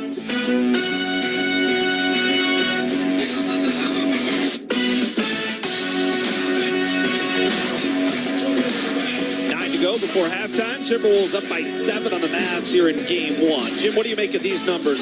Kyrie and Luka on the floor together, they're a -10 in 8 minutes together so far. Just Luka on the floor, a -4 in 4 minutes. And just Kyrie, Dallas is a +7 in 3 minutes together. So the Wolves have done a nice job, I would say, in those 8 minutes that they've both been on the floor together. Yeah, well, I mean, it's been Jaden, too. Jaden's given you a really nice start to this game. You can't get much better than what he's done here. He's 5 for 5, 4 of 4 from outside the arc, 14 points for Jaden. Ant's had a good start here, too. He's 3 of 4. He's perfect from outside the arc, too. 2 of 2. And he's got 4 rebounds. He got 3 assists. He's managing the game. Doing a lot of stuff. And then you get the bonus points off the bench. I mean, it's normally Naz Reid who's giving you all that production. But how about Kyle Anderson? 3 of 4, 7 points for Kyle. Yeah, in just 5 minutes of play. 21 points between Jaden and Kyle Anderson. Pretty good start here for Minnesota from that perspective. Out of the timeout, Dallas has got it. They've got Kyrie on the floor with Luka, Tim Hardaway Jr., Derek Lively II, and P.J. Washington. Rudy jumps a pass, perimeter pass for Lively, knocked it out of play. 13 of the shot clock. One of the things is you're wondering, like, is this a Kyle Anderson series? Well, yes, it is, because he's done one of the really stalwart jobs of defending Luka Doncic. He's had quick hands. He's had some big turnovers forced by getting great pokeaways. Kyrie, let me give it go with Lively out of the corner, right through the hands of P.J. Washington. Says, my bad. I don't know who else's bad it would be, but he's taking responsibility. Well, it was kind of hot, and it wasn't really on target. It was a little bit high and left a little bit. It wasn't really on the numbers. Not on time, not on target. Yeah, it was not on time or on target. Yeah, it was a little bit high. Towns with it, left side. Bangs away with P.J. Washington and a defensive 3-second. Mark Davis saw that. Karl Towns helping him with the call. Derek Lively guarding nobody that time. Came across the painted area and never really cleansed. He never got out of the paint. That was my strength as a basketball player. Guarding no one. Just standing around looking. Yeah. Thinking about things. Oh, man. Always a thinker. Well, you're a deep thinker. You are a deep thinker. Mike could not hit the technical free throw. Trying to think of ways to get out of playing defense, evidently. It worked. Found myself right out of the game. Timberwolves from right to left here. Towns again. They get it to him left side. Inside they go to Rudy. Out to Jake. Good looking at 3 straight on, but he missed it. Tim Hardaway Jr. back the other way. He injured his right ankle in that Clippers series. Missed 4+ games. Here's a 3 by P.J. Washington. That's offline. Dallas is 2 for 10 on their threes. Timberwolves are 7 of 15. As a result, Wolves are up 7. Here's Kyle Anderson on the attack to the nail. Lobs it back out to Towns. Working on P.J. Washington down the right side of the lane. Now to Rudy Gobert. Another whistle. This will go against the Mavericks. P.J. Washington's going to pick up the foul on Towns' drive. Got a little bit too ambitious with his hands that time. There's a big lineup on the floor for Minnesota. Jaden and Kyle, along with Towns and Gobert. Mike's going to check out. Ant's going to come in. So this is... It just got bigger. This is about as big a lineup as you can get unless you put Naz Reid in there at the point guard. Naz is coming into the game, by the way. Let's see who he comes in for. Naz Reid. Coming for Rudy. So you don't lose a whole lot of size there.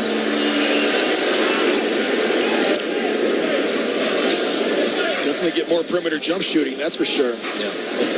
Left angle, it's Naz to the corner and McDaniels. 7:52 left to go second quarter. 39-32. Kyle's open in the lane. The runner with the right hand rattles around and drops in.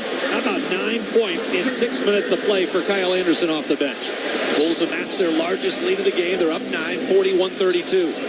Kyrie off to Lively at the free throw line. It comes out to the right angle. Doncic wide open for a 3. Missed it. That went off glass, then off back iron. And Anthony Edwards has got the rebound.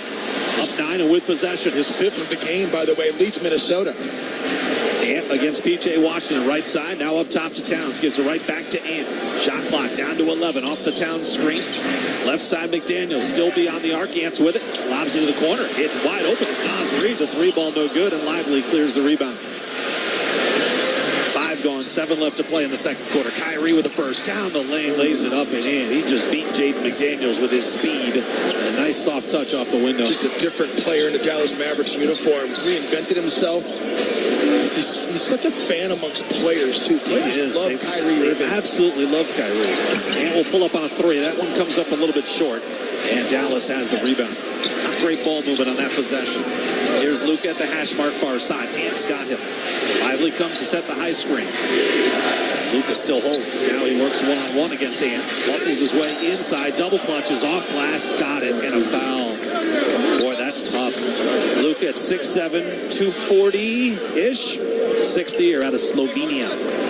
He's the Nikola Jokic of the guard position. So skilled, impossible to contain. Has seen every coverage, knows how to defeat it. You've got to mix your coverages up on him. He still is impossible to guard. He's not as good a three-point shooter as you think. I mean, he does that moving left step-back three is what everybody's so afraid of because he makes that at a high rate, but he doesn't shoot a great percentage. You know, a lot like Jokic, too. He's not, doesn't look like he's in terrific shape. He doesn't run fast, jump hard, Exactly, yeah. There's Kyle Anderson in the lane, 41-37 as Luka capped off the three-point plays. Now got a dozen points. Edwards with it, left side of the floor with a left-handed dribble to the baseline, runs into two defenders, drops it back for Anderson. Kyle's got space, he'll pull up on the 14-footer and stroke it. You'll live. Dallas wants to live with Kyle Anderson shooting it. They might die by it. 5 of 6 shooting, 11 points. At least in game one. Here's Derek Lively. What a step through by Towns and lays it in with the left hand. That's a vet move for a guy who's in his rookie season, 20 years of age. Kyle with it, left side up top to Edwards. Ant's got 8 points, 5 rebounds, 4 assists. He got left alone. He'll fire the three. Missed that one long. Towns kept the rebound alive, but it squirts free in the perimeter to Kyrie. He sweeps his way into the paint, stops, bottled up, back to Luka. Doncic puts it on the deck with a left hand. Spins back to the right hand. Inside, right by Nas. Layup is good. 2 more for Doncic. He's got 14. And the Timberwolves want a timeout. 5:30 left to go in the first half. The Timberwolves lead the Mavericks by 2, 43-41. We step aside on the Timberwolves Radio Network. Keep the fun close to home with Treasure Island's 2-night staycation hotel package. Start your stay by playing your way through our newest slots with $50 free slot play. Go beyond the gaming floor and experience more of the island with a $75 gift card to our restaurants, bars, gift shop, and more. When it's time to unwind, make your way to our luxurious hotel for 2 relaxing nights away. Book your stay now at TICasino.com. Treasure Island Resort and Casino. Destination fun. When it comes to watching the game, it's always nice to sit and savor a delicious snack. And Jack Link's protein snacks always hits the shop. Jack Link's beef jerky is made with 100% beef that's simply seasoned and hardwood smoked to deliver a mouth-watering, flavorful, good source of protein, convenient snack. Jack Link's, the official protein snack of the Minnesota Timberwolves.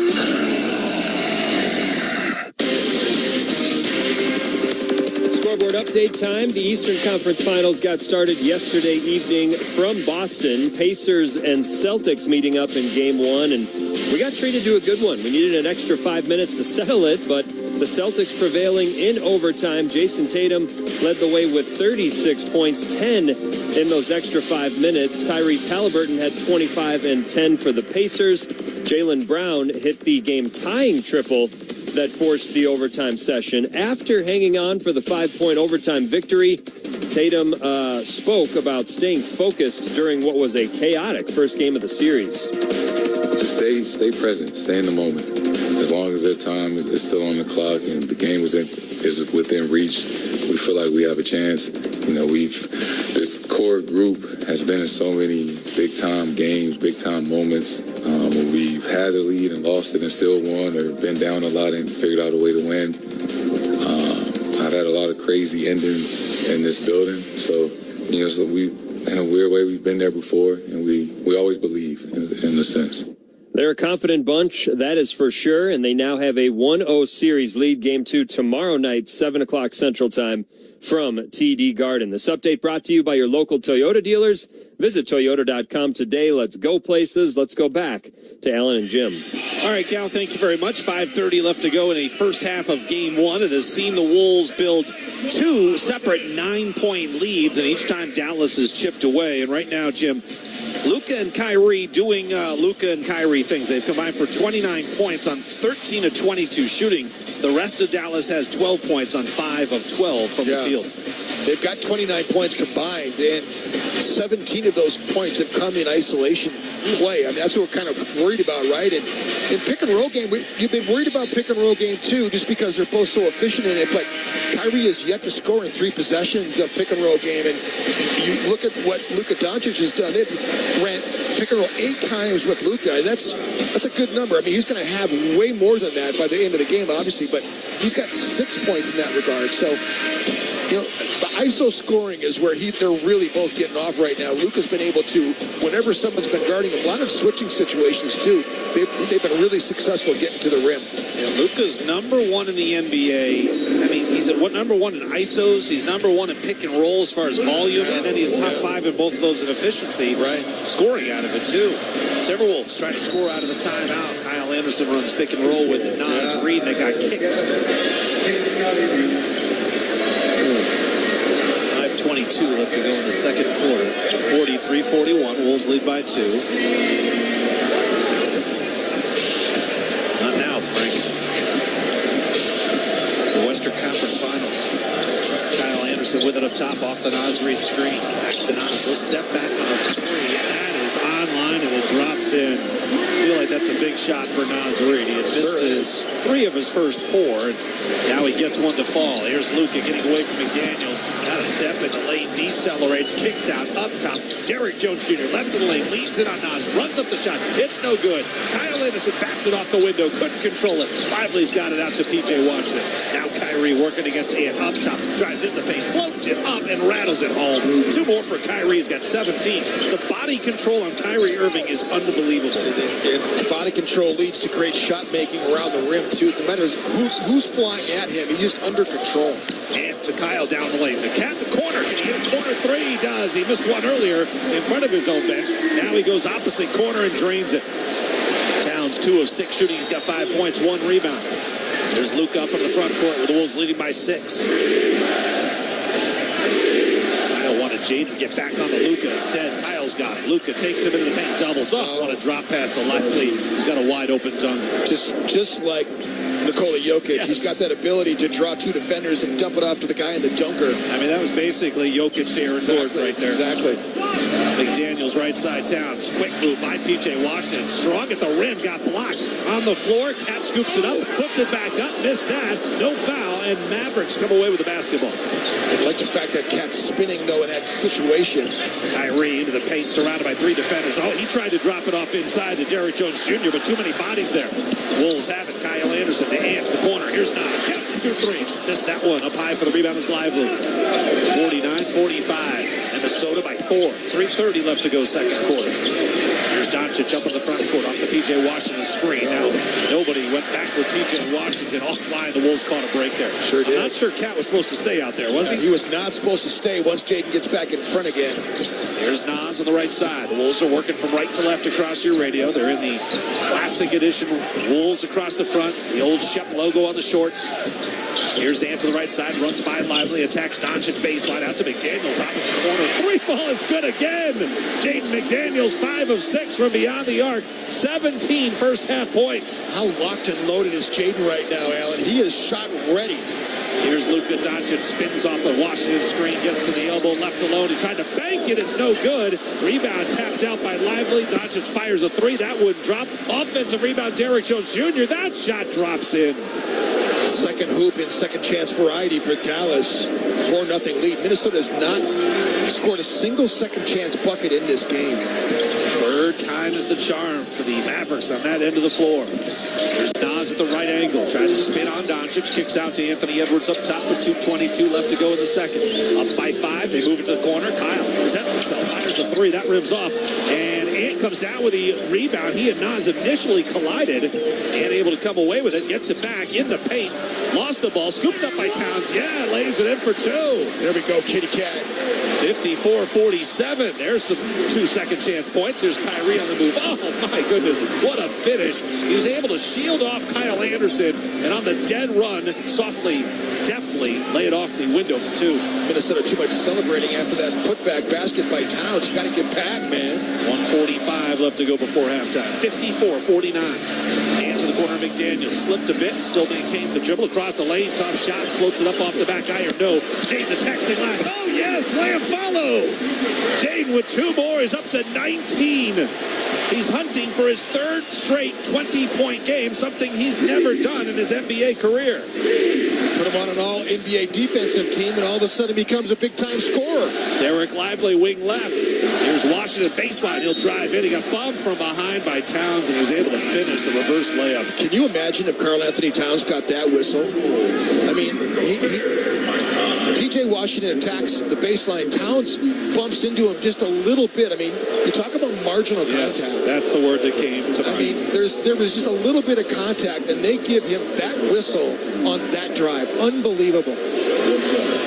Towns picks up his second personal foul. He'll come out. Rudy is going to come in. There's only 1:15 left to go in the half. There's no sense risking a possible third with Cat. Minnesota didn't have any second chance points. Back-to-back possessions, they get them. Again, they're listening to what you say. I know. Both teams are. Towns got the first one, and then Jaden got that putback slam. And boy, that just is a tough call for Karl Anthony Towns. P.J. Washington gets the free throw, the and one. Nas on the move down the lane. Got stripped by Kyrie, but a whistle and a foul. Kyrie thought he timed that well. A couple New Jersey products right there.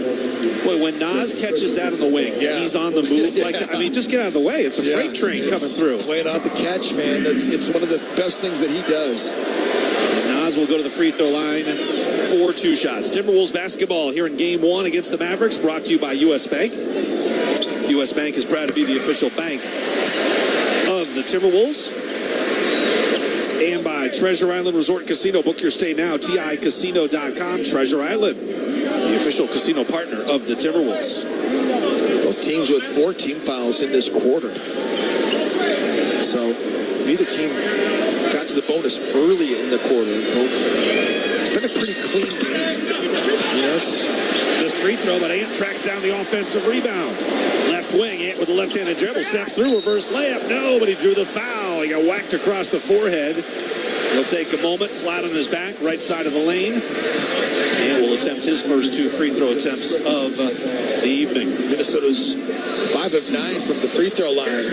Mike missed the 1 attempt he took. Rudy had missed 2. He's 4 of 6.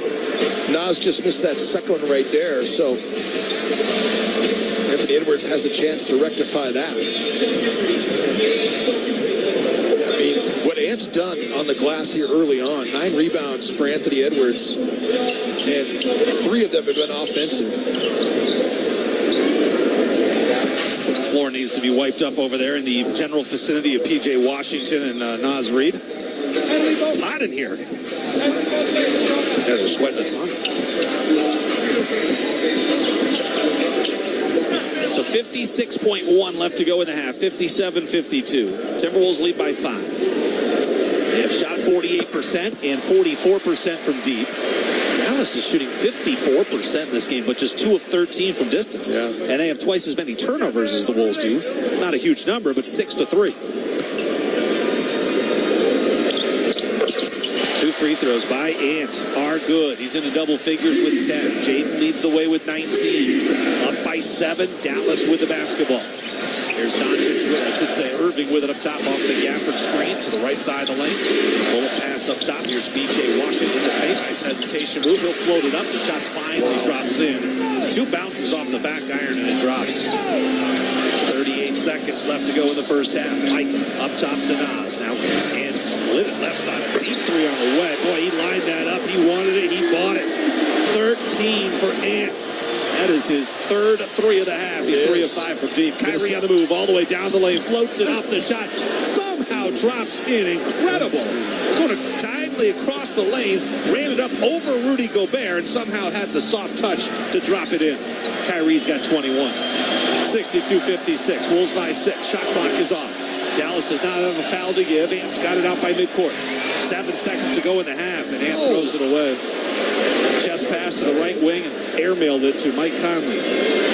Left 5 seconds on the clock, too, for Kyrie to go to work. Mike is not 8'1". He is 6'1". See if that's costly. THJ will inbound. Tim Hardaway Jr. Midcourt, Washington, right side Kyrie. He's got it right in the lane, got bumped, floats up the shot, hits it, and that will cost the Wolves. It's going to cost them 3 points with 0.7 of a second left and a foul called against Jaden McDaniels. That's going to be his second. Oh, that is a tough turnover, a complete unforced error. Well, the good thing is that Ant clearly knows that, and if anybody responds well from those kind of mistakes, you know he's going to make up for it. That's the second time he's airmailed a pass over the top. Yeah, that other one? Yeah. Over the top of the keel that time. Kyrie at the free throw line has got 23 points here in the first half. 24. 7/10 left. Jaden will just inbound to Mike. He'll turn. Three-quarter court shot is going to be online, but short. So Kyrie, 5-0 the last 22 seconds. That kind of takes a little bit of the wind out of the sails. But Kyrie's got 24, but this is a 3-point Timberwolves lead at the half. Stay tuned. Cal Soderquist anchors your halftime coverage next all across the Minnesota Timberwolves radio network. Anything can happen when you say I'm in to a scratch game from the Minnesota Lottery. Besides cash prizes, some scratch games offer a second chance, so even non-winning tickets can win. Since this is probably music to your ears, we'll say it again, in a song. Besides cash prizes, some scratch games offer a second chance, so even non-winning tickets can win. Minnesota Lottery. I'm in. Must be 18 or older to play. TimberTech and TimberTech.com not only are the best in the business, but the decks they develop and the decks they build are the highest of quality. In fact, you will endure a lifetime of happiness with that deck with TimberTech. So ask for TimberTech when putting together your next project, and that also can include porches. TimberTech.com is where you find the free samples. Once again, start at TimberTech.com. At Target, we're home court advantage for the hometown sports fans. And with the Timberwolves season in full gear, we're here to help you gear up and make your game day prep a slam dunk. Hear that? That's what you call a buzzer-beating three-pointer for the win. Time to dish up your famous nachos or put a full-court press on some jalapeno poppers. Then serve up some sweet desserts to celebrate the W. However you do game day, we're here for it at Target and Target.com.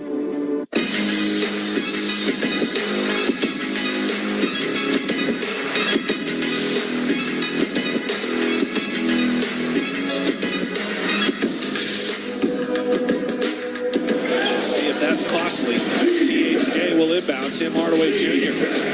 Midcourt, Washington, right side Kyrie. He's got it right in the lane, got bumped, floats up the shot, hits it, and that will cost the Wolves. It's going to cost them 3 points with 7/10 of a second left and a foul called against Jaden McDaniels. That's going to be his second. A suboptimal final few seconds of this first half, at least as far as the Minnesota Timberwolves are concerned. A deep Anthony Edwards triple with just about 30 clicks left put Minnesota up 8, but then fast forward to some super fast points from Kyrie Irving. In fact, 5 to be exact. And the Mavericks are back to within a single possession, trailing 62-59 at the halftime intermission. Welcome inside the Minnesota Lottery halftime show. We're 24 minutes gone in this game one of the Western Conference Finals between the Timberwolves and Mavericks. Both teams trading punches back and forth throughout these first 2 quarters of action. Wolves had a lead as large as 9. Mavericks only led by 2, so really never in control in terms of the ball game, but continuing to hang around. We've had 5 lead changes, 3 ties through these first 24 minutes of action. Coming up on our halftime coverage, we'll get into a few more of those first half highlights. We'll also take a closer look at the first half box score. Mavs shot 57% from the field despite connecting on only 2 of 13 from long range. Timberwolves, meanwhile, were ultra efficient from deep, 11 of 25. So they've got a very healthy 27-point advantage from the three-point line. If they didn't have that cushion, where might this halftime score be? Again, Wolves lead at 62-59. And then we'll take a very quick look at the Eastern Conference Finals between the Pacers and Celtics, which got started yesterday evening. Let's start, though, with those highlights. Timberwolves and Mavericks meeting up in Game 1 of the Western Conference Finals. A big key, a matchup within this matchup is going to be Jaden McDaniels hounding Luka Doncic and Kyrie Irving throughout this series. But early in Game 1, Jaden making an impact offensively. Kyrie He misses a pull-up 8-footer. Rebound tapped around. Finally, Rudy's got it. He got hit in the face. No call. The Wolves got a 3-on-2. Right side, Jaden. He'll line up for the 3-ball. Buried again! Jaden McDaniels was 6 for 8 on his corner threes the last 2 games. He's gone for 20 or more in 2 straight. That's the first time he's ever done that in 2 straight games in his career. Jaden led the Wolves with 9 in that opening quarter, 3 of 3 from deep. Timberwolves led by as many as 9, but Kyrie Irving and the Mavs hanging around. Here's Ant with it on the right side. TJ Washington on him. Crosses over between the legs. Gets double cross court. Kept that one down. Towns makes the catch. Fires the 3. It's no good. And Washington has the rebound for Dallas. 2:30 left to go opening quarter. 7-0 run here. Kyrie a drive. The finish off the glass. And he got fouled. Flattened. And he'll head to the free throw line for an and one when we come back. Part of an 11-0 run once you count the free throw. Kyrie led all scorers with 13 in the opening quarter. And in that opening frame, we saw 5 lead changes, 3 ties. Timberwolves, though, carried a 6-point advantage into the second, 33-27. After Kyrie led the way in the opening frame, Luka Doncic, he had 6 in the first, but picking up a bit more of the slack early in the second. Doncic puts it on the deck with the left hand, spins back to the right hand, inside, right by Nas. Layup is good. 2 more for Doncic. He's got 14, and the Timberwolves want a timeout. Yeah, Luka had 8 more in the second frame. He's at 14 right now at the halftime break. Kyrie and Luka combined for 38 of Dallas's 59 first-half points.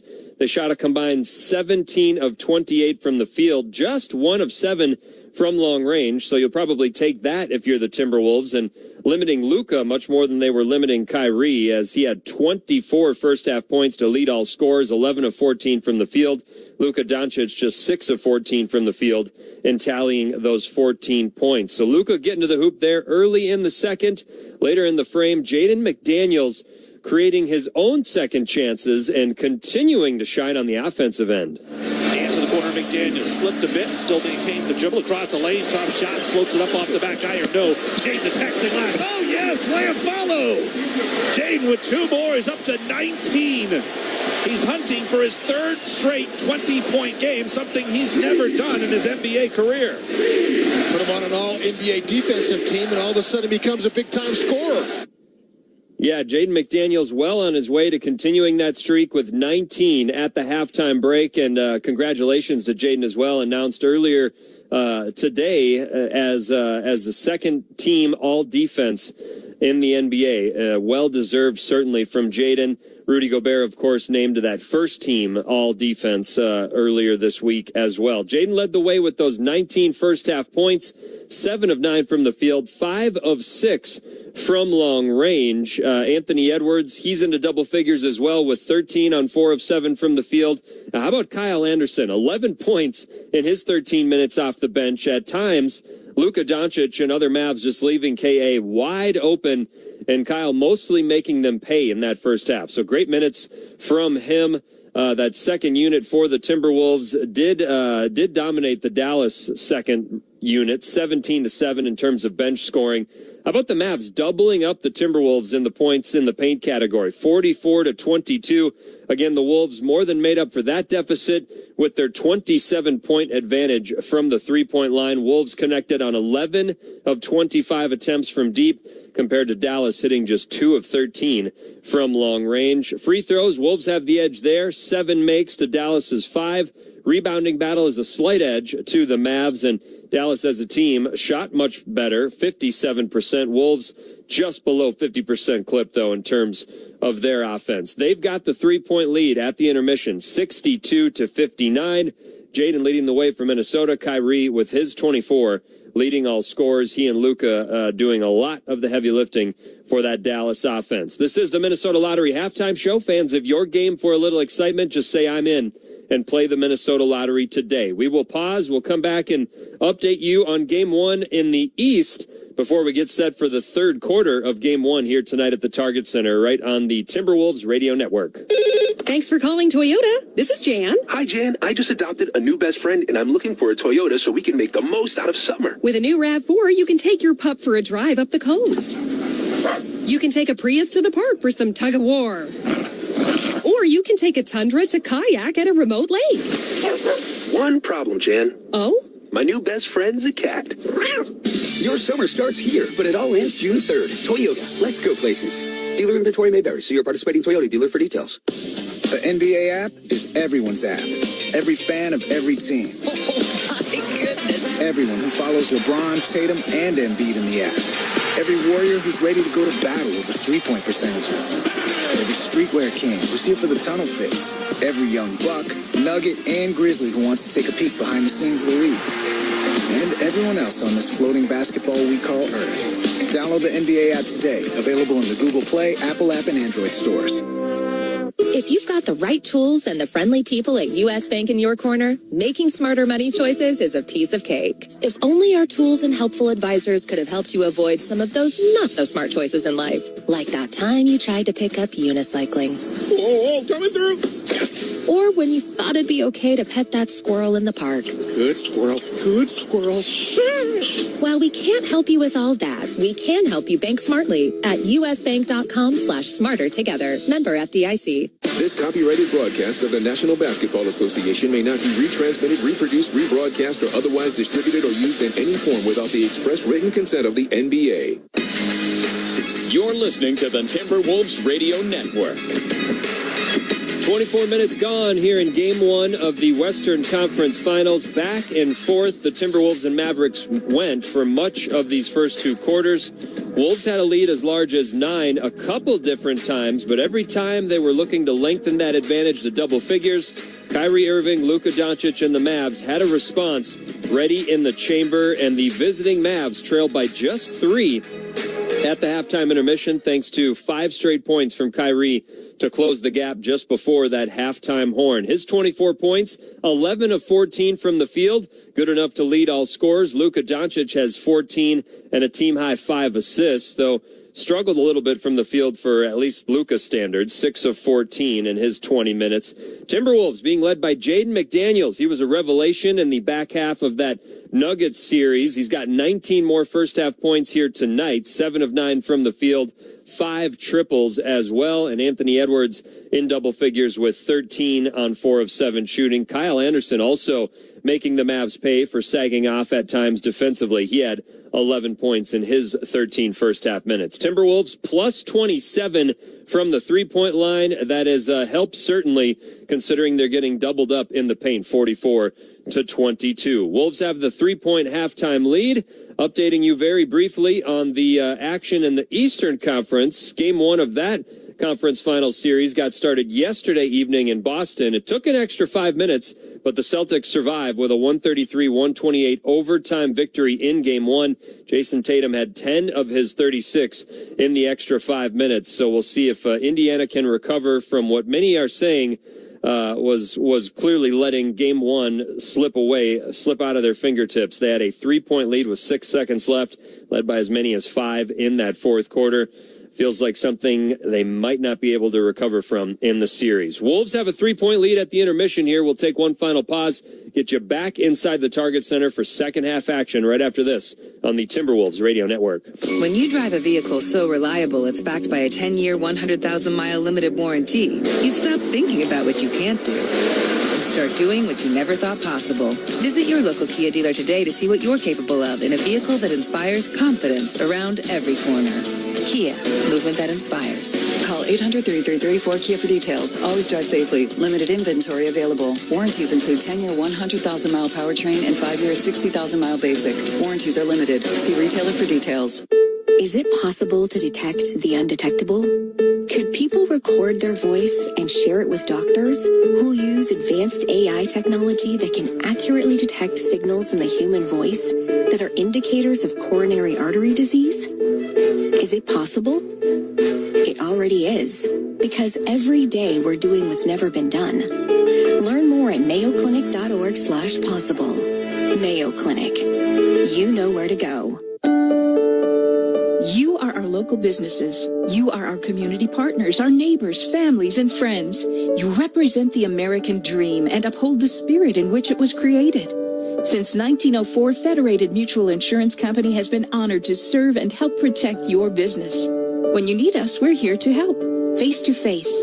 At Federated Insurance, it's our business to protect yours. Rated A+ Superior by AM Best Company. You're listening to the Timberwolves Radio Network. We need to. At the half here in Game 1, Timberwolves 62, the Mavericks 59. It's a three-point game. It's been a high-scoring first half. Jim Peterson, Alan Horton along with it, joined by assistant coach Corliss Williamson. Corliss, it's been a very offensive first half. Are you a little bit surprised that neither defense has really found its footing? I mean, we knew they had the ability to score the basketball, so we're not surprised with their ability to do it. We just thought we'd be able to defend them a little bit better, and then of course on the other hand, we've been able to score the ball as well. So I'm sure both coaches are talking about the first team that has defense in the game is going to win. Kyrie and Luka combined for 38 points, 61% shooting. They're going to get some points. How do you make them a little more inefficient? You got to have some better rim protection, especially with Kyrie. He's gotten to the rim a lot with some early attacks, especially when we've taken Rudy out the game. So we have to do a better job collectively of trying to contain him out in the perimeter and then bringing over some help. How do you feel you covered in pick and roll game, Corliss? I like what we're doing with our pick and rolls right now. There's been a couple of blown coverages out there, but for the most part, we're doing a good job. We're not giving up a lot of lobs. So, for that part, I think we're doing well. Offensively, you guys pretty pleased with what you did in the first half? We are. We shoot the ball at 50%, 45% from three. So we'd just like to score a few more points in the paint if we can. So we just got to do a better job. We'll continue to move the ball and keep getting those same shots. Yeah, Dallas, a plus 22 in the paint in that first half, but you guys had the big edge at the three-point line. Corliss, as always, we appreciate it. Good luck second half. Hey, thank you, guys. Corliss Williamson along with us here as we get set for the third quarter play. Wolves are down by 3. 11 made threes to 2. Jim, the Wolves have a plus 27 at the three-point line, but that's been negated a bit by Dallas's plus 22 in the paint. Yeah, it's been the margins, It's been, silly mistakes here and there, that little letdown at the end. Kyrie's been taking advantage of any little mistake. 11 of 14 for Kyrie Irving in the game. 24 at halftime. And that's not been the trend for him. I was showing you his splits coming into this series against Minnesota. He's been averaging 6 points in the first half of games. 15 points in the second half. So he's been averaging 21 a game, but you go, man, that distribution was strange. And boy, did he flip the script on that right now. 24 in the first half. Amazing. 13 in the opening quarter, 11 in the second quarter. You mentioned the 11 of 14 shooting. The offensive ratings were through the roof in the first half. Timberwolves a 132. That's 132 points per 100 possessions. Dallas a 126. The effective field goal percentage, which combines twos and threes, 61% for Minnesota, 59% for Dallas. So an offensive first half.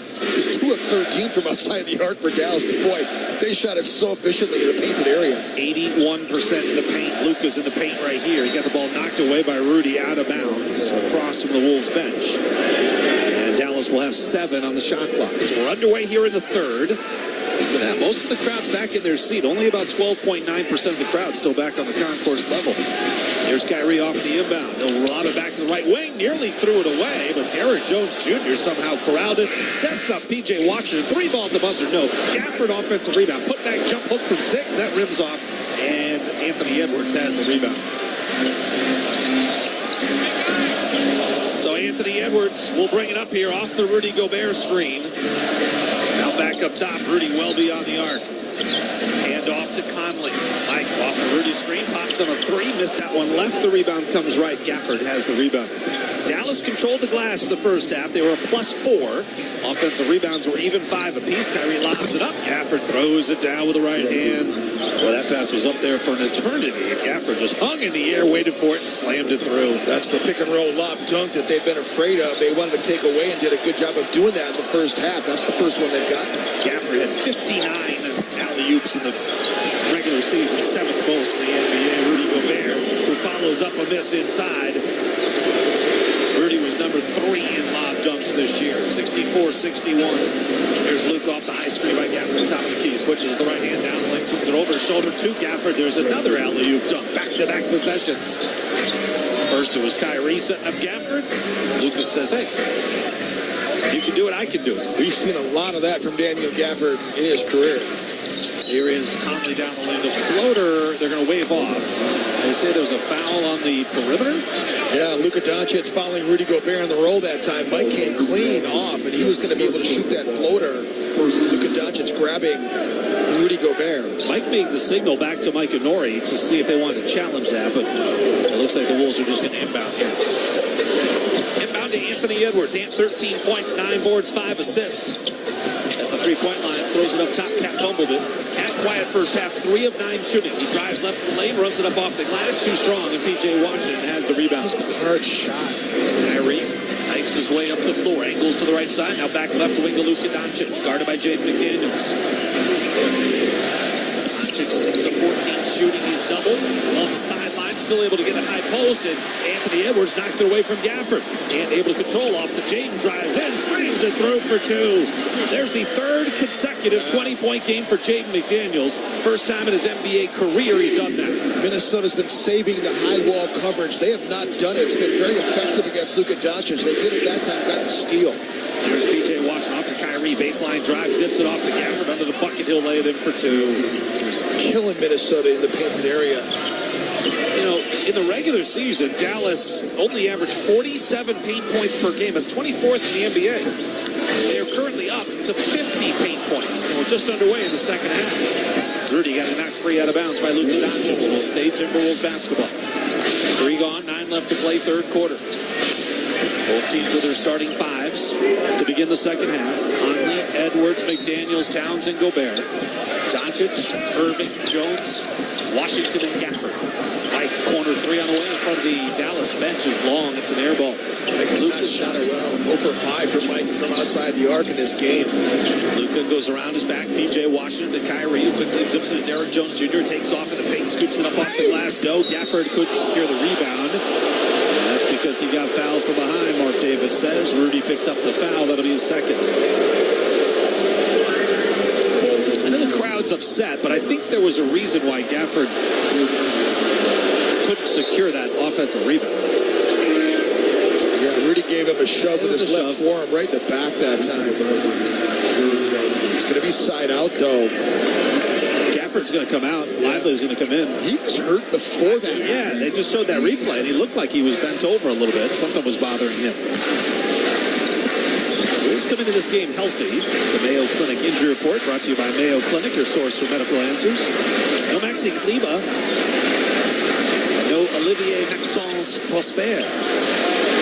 Missed 3 by Irving. Mike Conley's got the rebound. He scoops up into the front court. Cross court, Anthony Edwards has the catch, the right angle. Kyrie's on him. Here comes Rudy to set the high screen. 14 to shoot. And still beyond the arc. Now doubled up top. Jaden McDaniels drives to the corner. Sounds. He'll turn fire on the 3 ball. Rushed it a little bit. Came up short. P.J. Washington the rebound. Catch 3 for 11 and 1 of 4 from distance. And inside, Derrick Jones Jr. finishes off an alley-oop. Third alley-oop in the third quarter. Dallas now takes a 1-point lead, 67-66. Shot quality for Minnesota's gone down here in the third quarter. And with a good look right side, lines up the 3, no. Slam follow for Karl Anthony Towns.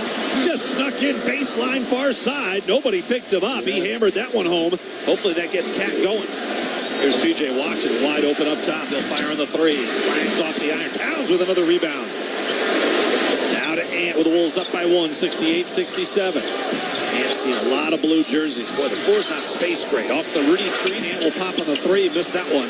And the rebound to Derrick Jones Jr. 3 of 7 from distance for Ant. Minnesota's gotten real lucky with P.J. Washington, though. He's 1 of 7 from outside the arc. He's missed some open looks.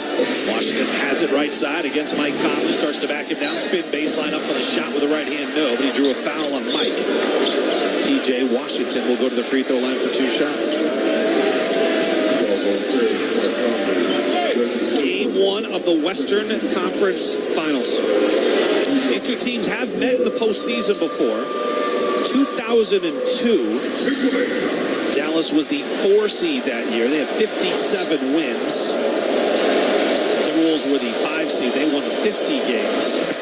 But it was a very short postseason. I don't know if you remember that one, Jim. 3-0, Mavericks sweep the Wolves. Oh, yeah. Steve Nash, Michael Finley, who's here at the game tonight. Time out here from Minnesota. Mike Inori wants to talk about it. Dirk Nowitzki, Michael Finley, Steve Nash against KG, Chauncey Billups, and Wally Zerbiak. The average margin, that was not close. Those 3 games were decided by an average of 11 points That was Nelly ball right there, baby. Yeah. Fast pace, shooting threes. 7:16 left to go in the third. We've got a timeout on the floor of game 1. We are knotted at 68 on the Timberwolves radio network. Hey, honey, the battery light on my dash lit up. I think I'll take it to a shop today. Really? I can take care of that. Are you sure? Of course. Okay, get my battery. Let's just drop it in and... Are you okay out there?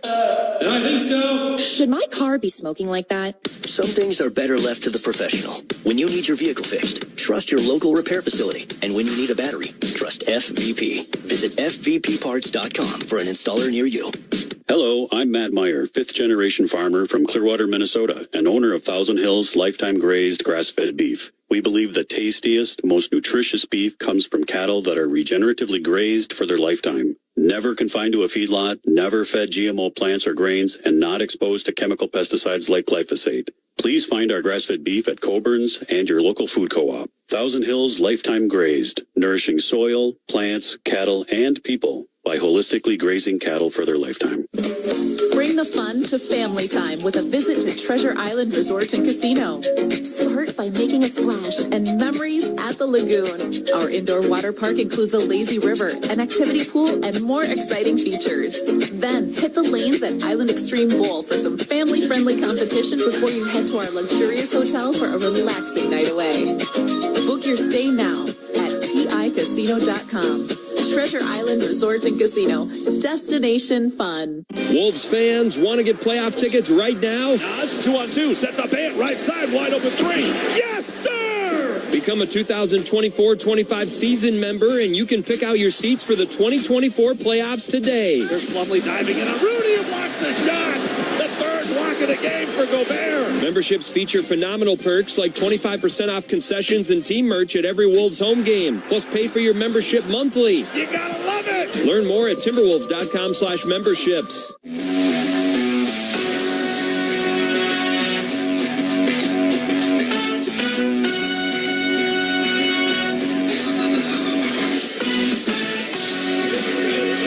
7:16 left to go third quarter. Wolves and Mavericks tied at 68 in game 1 right now. Dallas dominated inside. How about the points at the rim? 32 points for the Mavs, 18 for the Timberwolves. One of those Wolves bigs, Karl Anthony Towns, big game 6 against Denver, big game 7 against Denver. He was asked recently if he's heard from his good friend Kevin Garnett recently. I talked to KG a lot, so we've had a great conversation. So I just utilize his wisdom, his experience. We've had a bunch of talks about games and the experience and what to expect. So, you know, I've been very fortunate to have one of the best vets of all time. So it's pretty cool.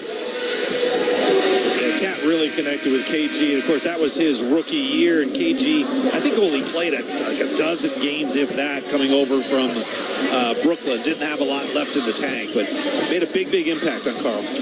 Sure did. And KG was and is such a charismatic guy too. But I like the fact that he challenges Karl. He challenges Karl, and he challenged Andrew Wiggins too when he was here. And even after he retired, he came back and interviewed both of them. And he point blank asked Andrew Wiggins, "When are you going to become an all-star?" Remember that? I mean, he got into Andrew's grill a little bit. KG's podcast is fantastic too, by the way. I see a lot of clips on YouTube and Instagram too. PJ Washington hits 2 free throws, one before the break, one after the break. 69-68 Dallas. Here's the Timberwolves with possession, left side. And Cat bumped by PJ Washington on the block, and Mark Davis will give him the whistle. Minnesota can just get Dallas shooting outside the painted area. I mean, they're 4 of 19 outside the paint. They're shooting 21%. They've been doing all their damage in the paint. Now, obviously, the three-point shooting has been on Minnesota's side, and they've also gotten to the free throw line more in this game as well. Minnesota is just 7 of 11, but Dallas, they've been perfect. So Cat knocks that first one down here. You're talking about PJ Washington.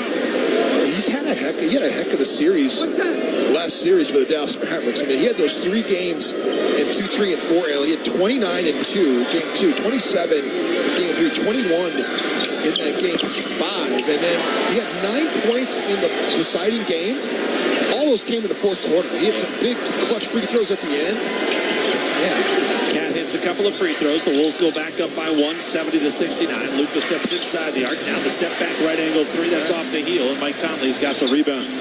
Luka from distance tonight, just 1 of 7 shooting. Conley, he'll fire a right angle three. That's good. His first of the night. Mike Conley, after missing his first 5, gets on the score sheet from deep. 73-69. Timberwolves by 4. It's a 5-0 Wolves run. Kyrie to the right side of Washington. Beyond the arc. Runs into the paint. Drops it back out for Doncic. Doncic spins on Jaden McDaniels. From 8 feet out. Got tripped up. He went down. Floated up the shot. It was short. Lively read it perfectly. Then jump hooked it back up and in. Rudy's terrific defense. Rudy's not been a deterrent at all in this game. There's Towns baseline. Good aggressive drive and a kick out at the last moment. Jaden's got it back to Rudy inside, who rises and hammers. So Rudy Gobert now with 8 points. Just his second field goal of the game. Jaden sets him up with his second assist. 75-71. Intensity has risen here the last couple of minutes outside of the timeout. There's Luka, far side of the floor. Lively comes to set the screen. Luka still holds, now puts on the deck, drives in, runs it up, off glass, no, but there was contact somewhere in there. He felt it, that's why he threw that shot up. He'll get rewarded with a couple of free throws. This will only be his second and third free throw attempts of the game. He was second in the NBA in drawing free throws. 9 per contest. Only Giannis got to the free throw line more often than Luka. They get that foul on McDaniels. That's his third. He reached in there as Luka was going past him. Free throw is good. Remember, Jaden picked up his second after the turnover by Ant at the end of the second quarter, right? Which led to the Kyrie and 1. So Jaden will stay on the floor with 3. Wolves have not made a substitution here in the second half. Jason Kidd has gotten Gafford out and put Lively in. That was a few minutes ago. Interchange them up. One thing you got to know about Luka Doncic, I think he's misunderstood. I don't think people understand how competitive this guy is and what a winner he is. To the right side of Towns, off the Gobert screen, gives it back to Rudy on the lob, and a perfect speed and a perfect flush. Cat to Rudy, the combo connects. 77-73. Well, we've seen that develop over the last week or so. Cat and Rudy connecting more and more. Here's Luka. Stop and pop, 16-footer on the way is good. Well, he's 1 of 7 shooting outside the arc. He is 6 of 10 inside the arc. Right, Jaden, you got to have that short memory, too. Chasing like that and make those tough shots. Cat steps into a right angle 3. A little bit strong as it popped out. The rebound into the corner and out of play. Off Rudy Gobert, and Dallas will have it. Jaden Hardy comes off the bench. Dallas is going to go a little bit smaller. Well, Gafford's going to come back in. That's why Lively is coming in. Josh Green also into the game. So Nikhil comes in for the Wolves. Mike Conley sits down. Alexander Walker, McDaniels, Towns, Gobert, and Edwards. Wolves went 3 deep off their bench with Nikhil, Kyle, and Nas the only substitutes. Jason Kidd went 5 deep off his bench. Doubt he's going to go that deep in the second half. Kyrie got 3, the floater, soft touch off glass, and then drops in for 2. His first 2 points of the second half. This is driving me crazy that Rudy's making no attempt to contest any of those Kyrie shots. Here's Alexander Walker, drives in, reverse layup is good. We'll see if that gets Nikhil going at the offensive end. Wolves, lazy getting back. They feed it to Green. It looked like he stepped out of bounds, but he did throw it right to Rudy Gobert, so the Wolves get the turnover either way. Here's Ant up top, Jaden. Rock and load on the 3. Missed it long. The rebound. Oh, Towns collided with Nikhil Alexander Walker. Towns dives on the floor, somehow feeds Nikhil, who moves it over to Ant, who up fakes the 3. Ant looking to drive, launches, and lost it out of bounds. It'll stay Dallas basketball. No, it'll be Minnesota basketball. Just an unbelievable no call that time. Unbelievable. Kevin Scott standing right there. All the contact that Ant takes, and no call. Dallas has called a timeout, but now the light goes on. They're going to challenge this. They're probably going to win it. Ant carried that out of bounds, but it's completely like the referees missed that call. And a lot of contact by Daniel Gafford on Ant that time. Dallas has called a timeout to initiate the coach's challenge on the out-of-bounds decision awarded to Minnesota. Timeout on the floor. We'll step aside, and we will let you know the results of that challenge when we come back on the Timberwolves Radio Network. Why do we say I'm into basketball? Because basketball's exciting, like catching a T-shirt from a cannon or feeling the pulse of a packed arena. There's the in-your-face slam dunks, the highlight reel alley-oops, and the three-point buzzer beaters. It all gets your heart pounding. Just like playing the lottery. Minnesota Lottery. I'm in. Must be 18 or older to play. Thanks for calling Toyota. This is Jan. Hi, Jan. I just adopted a new best friend, and I'm looking for a Toyota so we can make the most out of summer. With a new RAV4, you can take your pup for a drive up the coast. You can take a Prius to the park for some tug-of-war. Or you can take a Tundra to kayak at a remote lake. One problem, Jan. Oh? My new best friend's a cat. Your summer starts here, but it all ends June 3rd. Toyota, let's go places. Dealer inventory may vary. See your participating Toyota dealer for details. Another scoreboard update brought to you by your local Toyota dealers. Visit Toyota.com today. Let's go places. We go to the TD Garden.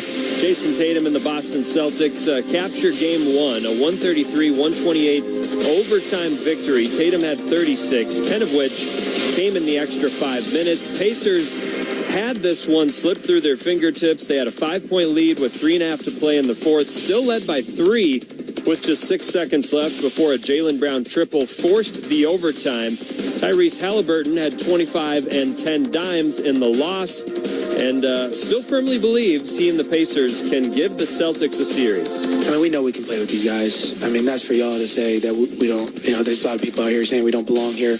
We don't really care. We know we belong. I think it's discouraging just because of the plays that happened, down the stretch. We feel like we were in position to win the game and just didn't win the game. But what I will say is encouraging is we have been trash in game ones, first series and second series. And today we played great for about 47 minutes. Just didn't sustain it for 48. So there's two sides to that coin. Either the Pacers showed enough fight and mettle to really give the Celtics a lengthy series, or they let their best chance slip away, and now the Celtics will make quick work. Why don't we go back to Alan and Jim and see what their thoughts might be on the Eastern Conference Finals? All right, Cal, 79-77. I just tuned in bits and pieces, and I saw the Jaylen Brown 3. That's tough to give up in that kind of situation. And I think what I immediately thought of was the Wolves against Houston in the playoffs in 2018 when you're the 8th seed going to, Indiana's not the 8th seed. But the Wolves were such an underdog, and in game one they had a chance, right? Yeah. And Jimmy Butler took a bad shot. It wasn't even a 3. You have to make the most of those opportunities because they don't come around very often in the series. Well, you're inbounding in the backcourt, too, end of game situation with 10 seconds left, and you don't want to have to use your timeout to advance it. And if you're Rick Carlisle, you go, let's get it in bounds. Just get it in bounds. They're going to foul us. We're going to go to the free throw line, make it a 2-possession game. We won't have to use it. Exactly. You don't have to. You should be able to get the ball in, Dallas has it out of the timeout. They won the challenge, so they gained possession. No foul call on Ant's drive, but it was off him.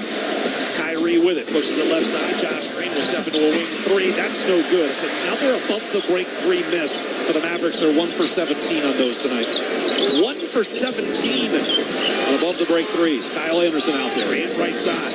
Working against Josh Green. He's been given the baseline. He'll go that way. Swings it out opposite side. Anderson in the corner. Nikhil in and out on the 3. And Dallas controls the rebound. It's inexplicable, man. 0 for 3 for Nunn from outside the arc. 1 of 4 in the game. He does have that one rim attack. There's Kyrie pulling up free throw line extended. That shot short. Yeah, the rebound collected by Naz Reid. Looked like it was coming up right back to Kyrie. The Wolves have hunted corner 3s. They're just 4 of 12 on their corner 3s left.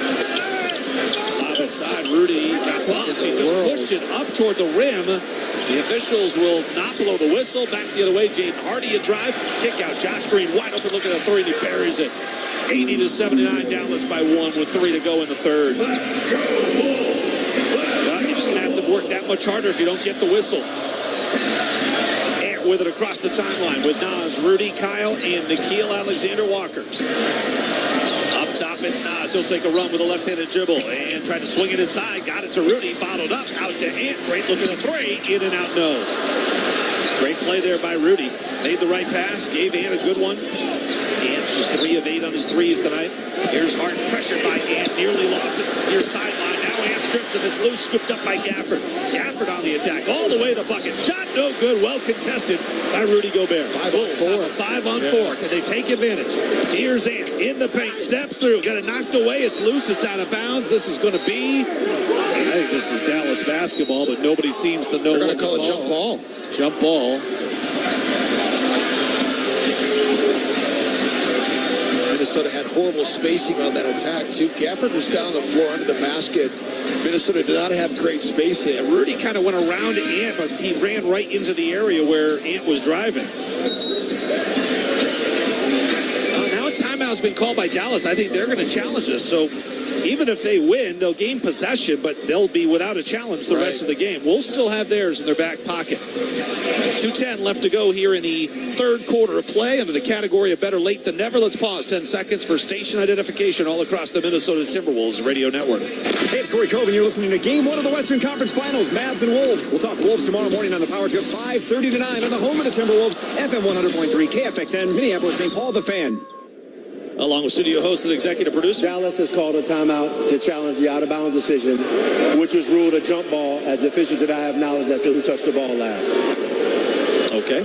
Our studio host and executive producer, Cal Soderquist. I'm Alan Horton, along with Jim Peterson, and our radio platform here in the lower bowl, section 132. Our engineer is Mike Weber. Our statisticians are Dave Handelin and Mike Greenbaum. Our studio coordinators, Alex Leibolt and Ben Haney.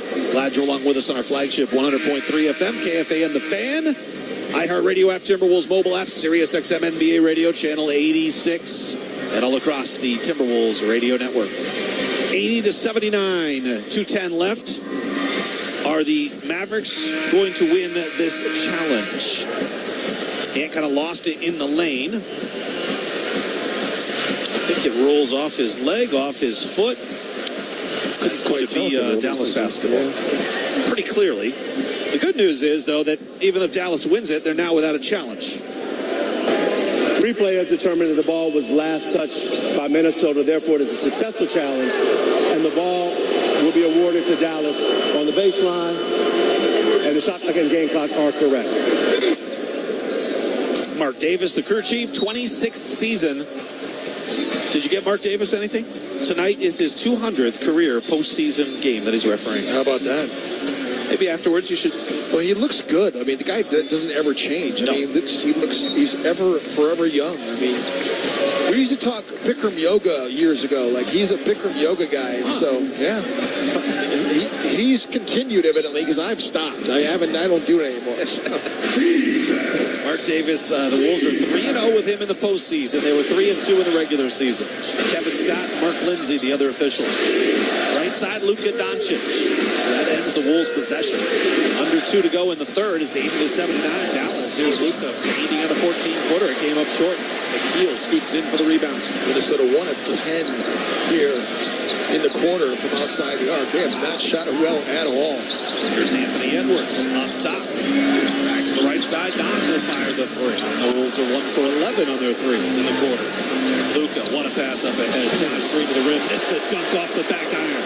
Wolves have the long rebound. Here's Kyle Anderson looking for the trailer. It's Anthony Edwards. And on the hunt. Got shoved to the corner. Nas catch and shoot three. Got it. Come on, baby. He missed the last one. Nas knocks this one down. That's his second three ball of the night. The Wolves are back up by 280. 1:15 left to go in the quarter. Luka sitting on 18.6 assists. Rubs off the Gafford screen. Kyle Anderson flattened Gafford, who's a little bit slow in getting up. Wolves did have a foul to give. Dallas still does have a foul to give here over the final 1:10.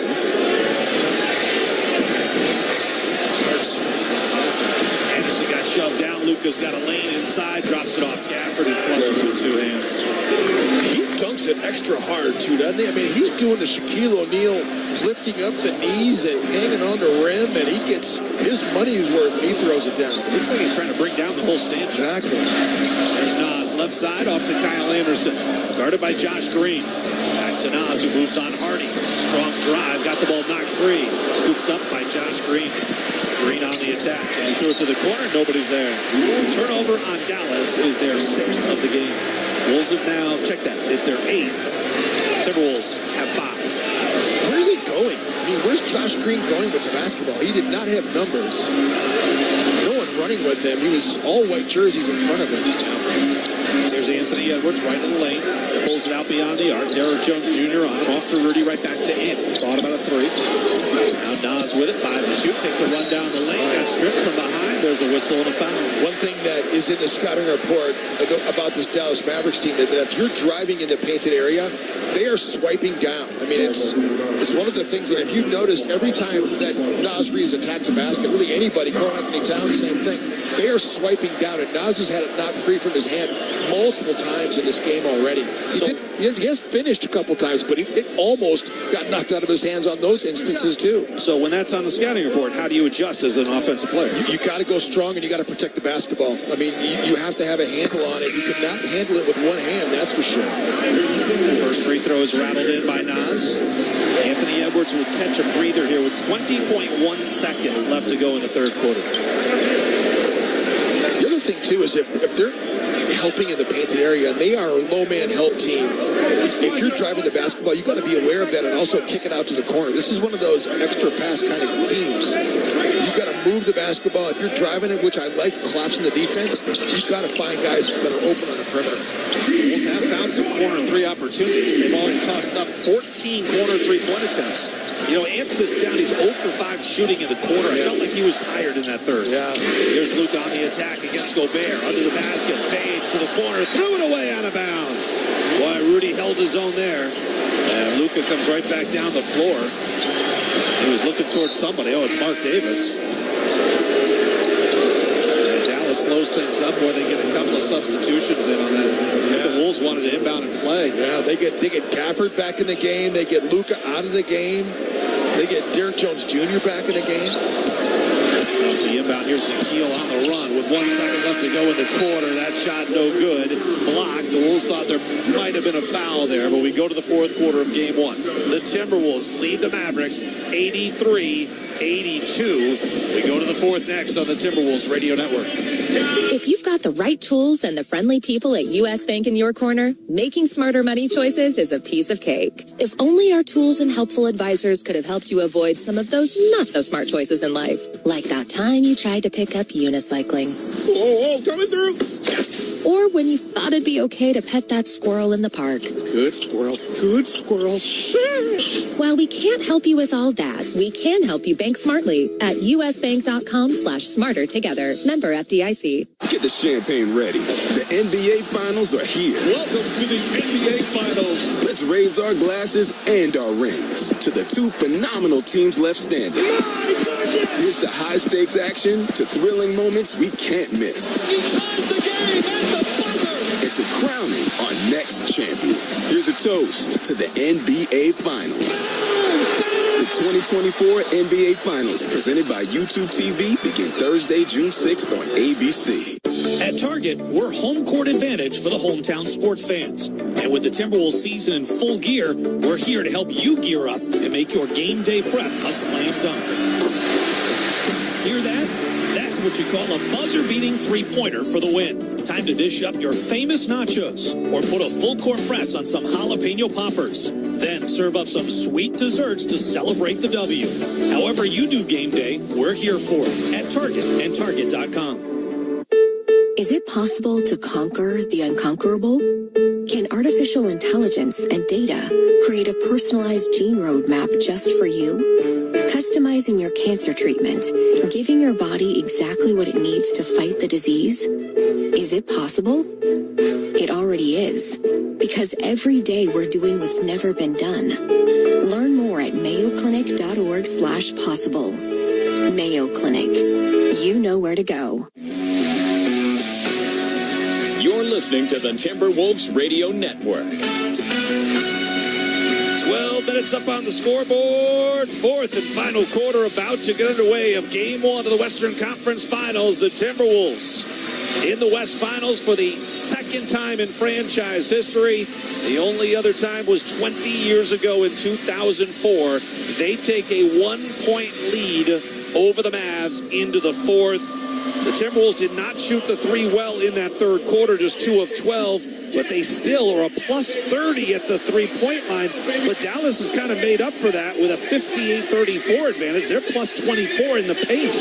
Right. And the rim numbers are through the roof. The Wolves have given up 38 rim points, and they've only gotten 24 at the other end. Minnesota's got a couple extra field goal attempts up. They've been 69 to 67. Wolves not shooting as good a percentage as you're mentioning. Dallas really effective in the painted area. 58 total points. And Crunch is being lifted up to the ceiling here. Unbelievable. That is one crazy mascot. That is. I mean, he went from the floor up to the rafters in a harness. Did we get special permission for him to do that? He clear some... You better have the fire marshal here, too. Is OSHA aware? Checking his rig out. My goodness. Timberwolves begin the fourth quarter with the fans on their feet. It's a whiteout here at Target Center. It is hot in this building, too. Mike Conley, Nickeil Alexander-Walker, Jaden McDaniels, Naz Reid, and Rudy Gobert. Mike, baseline right, kick out left angle. Here's Naz, open, looking at three, and he drains it. His third three of the game. He's 3 of 6 from deep. Give Mike the dime. The Timberwolves by 4, 86-82. Dallas, their first possession, fourth quarter. Luka to Kyrie, right side, drives in, floats up the shot. Didn't get it, but Nickeil fouled him, and Kyrie Irving will go to the free throw line where he's 2 for 2 here tonight. Kyrie Irving and Luka Doncic in the quarter. I mean, Kyrie just 1 of 3, and Luka 1 of 4. So they haven't exactly killed Minnesota.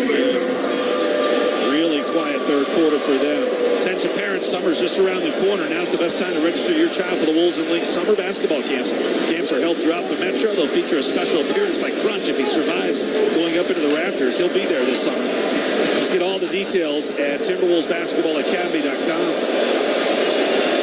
There's no guarantees he'll climb to the rafters of the gym that the Wolves and Lynx basketball academies are at. First free throw is good. Crunch tends to take the trampoline with him, though, so he can, jump off the trampoline and do dunks with the kids. But he also makes a big mess wherever he goes. You ever notice that? In terms of, his celebratory things. I don't mean, other stuff. Yeah, we used to do, Timberwolves Caravan, where we used to jump on a Winnebago and go around the state and do little camps for kids and play golf for U.S. Bank customers. We had one employee for the Timberwolves try to do the tramp thing, blew his ACL out. Not a good idea. Bad idea. Don't be a novice and do that. Jaden corner 3, able to bury it after Kyrie's 2 free throws. Jaden is 6 of 8 from beyond the arc. He's got 24 points. Again, third straight game, 20 or more for Jaden. Luka, mid-range jumper is no good over McDaniels. The Wolves clear the rebound. They've got a 5-point lead in possession. 11 minutes left to play in game 1. Mike circles off the Rudy screen to the right. Gets airborne back to Rudy. He'll push it up off glass. Too strong. Mike, offensive rebound. Oh, and a loose ball foul against Mike Conley. What could he have possibly done? Mark Davis saw it. They're trying to challenge this. Oh, that's a little shove in the back. You've got to be kidding me. They called. Oh, they Wolves. Do they get the challenge? They got it. Kevin Scott saves the day. Mark Davis had already inbounded the ball or allowed the Mavericks to inbound the ball, but the Wolves jumped in front at the other end. They got the timeout in time. Are you sure they're going to win that? I don't know if they're going to win. I know. Minnesota has called a timeout to initiate the coach's challenge on the loose ball foul that says Conley. We kind of jumped over that part, and we were all excited about them getting the challenge. I'm not sure they're going to win it. But Mike only looked like he had a left hand on a hip. Marginal. We've seen this contact before where it's such a light touch that you can't really say that what Mike did pushed Hardaway forward. But Hardaway really sold it. So, I don't know. I don't think they're going to win this challenge. Dubious. Timeout of the floor. We got to step aside. There's 10 minutes and 51 seconds left to play in the fourth. Timberwolves up 5 on the Timberwolves. Well, let's hold on. Replay has determined that subtle but effective push by Michael Conley was correctly judged a loose ball foul. This challenge is unsuccessful, and the ball be awarded free throw line extended after another foul. Mark Davis backs up his own call. Timeout, 89-84. Wolves by 5. Dallas will have it when we come back on the Timberwolves Radio Network. Your lucky jersey, your pack, your hometown team. It's Superfan season in Minneapolis downtown, so don't miss out on a minute of fun, friends, and nonstop excitement. From pregame meetups to postgame celebrations, be there for your favorite teams and the big wins. In Minneapolis, we play for the love of the game, and you're the best part of our story. Visit MPLSdowntown.com to get your game on. See you downtown. TimberTech and TimberTech.com not only are the best in the business, but the decks they develop and the decks they build are the highest of quality. In fact, you will endure a lifetime of happiness with that deck with TimberTech. So ask for TimberTech when putting together your next project, and that also can include porches. TimberTech.com is where you find the free samples. Once again, start at TimberTech.com. When it comes to watching the game, it's always nice to sit and savor a delicious snack. And Jack Link's protein snacks always hits the shot. Jack Link's beef jerky is made with 100% beef that's simply seasoned in hardwood smoke to deliver a mouth-watering, flavorful, good source of protein, convenient snack. Jack Link's, the official protein snack of the Minnesota Timberwolves. When you drive a vehicle so reliable it's backed by a 10-year, 100,000-mile limited warranty, you stop thinking about what you can't do and start doing what you never thought possible. Visit your local Kia dealer today to see what you're capable of in a vehicle that inspires confidence around every corner. Kia, movement that inspires.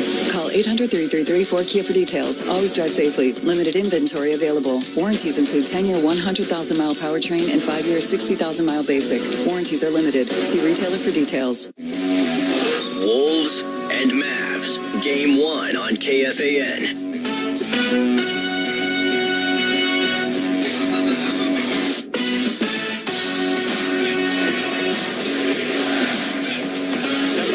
Left to go fourth quarter. Dallas have it after winning the challenge. Luka to Kyrie. Up top, dribbles in the lane, runs it up short, gets his own offensive rebound. Tough put back off glass, no on the fall away. He gets knocked down. That tripped up then Nikhil. Kyrie's holding his head. It's 4-on-4 back the other way. Now 5-on-4. Nas to the corner. Jaden up takes the 3 on Doncic. Now drives in, lost it on the way up, and it's out of bounds far side. Exactly what we were talking about. Stripping down. Jaden wasn't strong with it, lost it. Turnover on Minnesota. I think that when you go to the basket, the tendency is when you go to the basket, you're driving it, is to put it on your hip versus keeping it up higher. You've got to keep it up higher when you're going to the basket against these guys and have 2 hands on it strong. Luka off the lively screen, gets into the paint, fades on a 14-footer, had every part of the rim off glass and in. Luka Doncic, 2 more, he's up to 20 points. But 8 of 20 shooting, so the Wolves done a nice job in making him as inefficient as possible.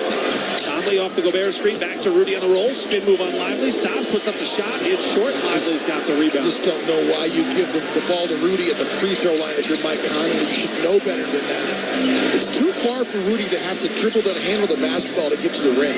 Luka, step back 17-footer on the way, 2 straight. And it's 89-88, it's a 1-point game. 9:35 left to play in the fourth. When Mike comes off that screen, he's got to be willing to attack the basket and shoot that floater out the glass. Area attacks all the way through, out to Nikhil. Angle, marking 3, it's offline, and Tim Hardaway Jr. has the rebound. Kyrie will bring it up. It's Irving and Doncic, Lively, Hardaway, and Washington, the 5 on the floor in blue. Nikhil, Jade, Nas, Rudy, and Mike on the floor for Minnesota. Luka fades, left angle 3 is good. He has scored 7 straight points, and Dallas has the lead, 91-89.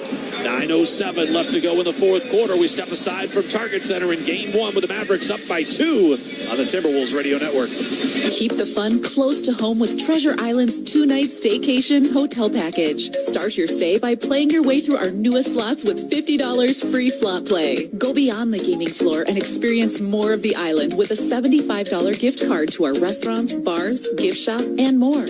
When it's time to unwind, make your way to our luxurious hotel for 2 relaxing nights away. Book your stay now at TICasino.com. Treasure Island Resort and Casino. Destination fun. Thanks for calling Toyota. This is Jan. Hi, Jan. I just adopted a new best friend, and I'm looking for a Toyota so we can make the most out of summer. With a new RAV4, you can take your pup for a drive up the coast. You can take a Prius to the park for some tug-of-war. Or you can take a Tundra to kayak at a remote lake. One problem, Jan. Oh? My new best friend's a cat. Your summer starts here, but it all ends June 3rd. Toyota, let's go places. Dealer inventory may vary. See your participating Toyota dealer for details. And Toyota brings us this scoreboard update. Visit your local Toyota dealers today or head to Toyota.com when you choose to.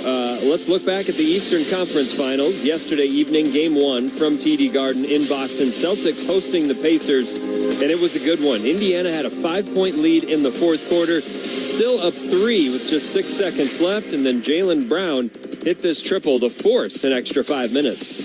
Off the inbound. Holiday's got it. No timeouts. He's got to get it in. Throws to the corner. Jaylen forces it up over. He tied it. He did it. Jaylen Brown from the corner with 5.6 to go. And the Pacers have given away Game 1 for the moment. Now can they steal it back? Jaylen Brown forces the extra 5 minutes. Jason Tatum has 10 in the overtime session, 10 of his 36. And the Celtics hang on for a 133-128 victory. Tyrese Halliburton had 25 and 10 assists in the loss. And Indiana will try to pick up the pieces when Game 2 tips off tomorrow night from Boston, 7 p.m. Central Time start for that one. Exciting finish ahead. About 9 minutes left in the fourth. Let's get back to Alan and Jim. Yeah, and Cal, Luka is getting hot. He scored 7 straight points over the last 1 minute and 4 seconds.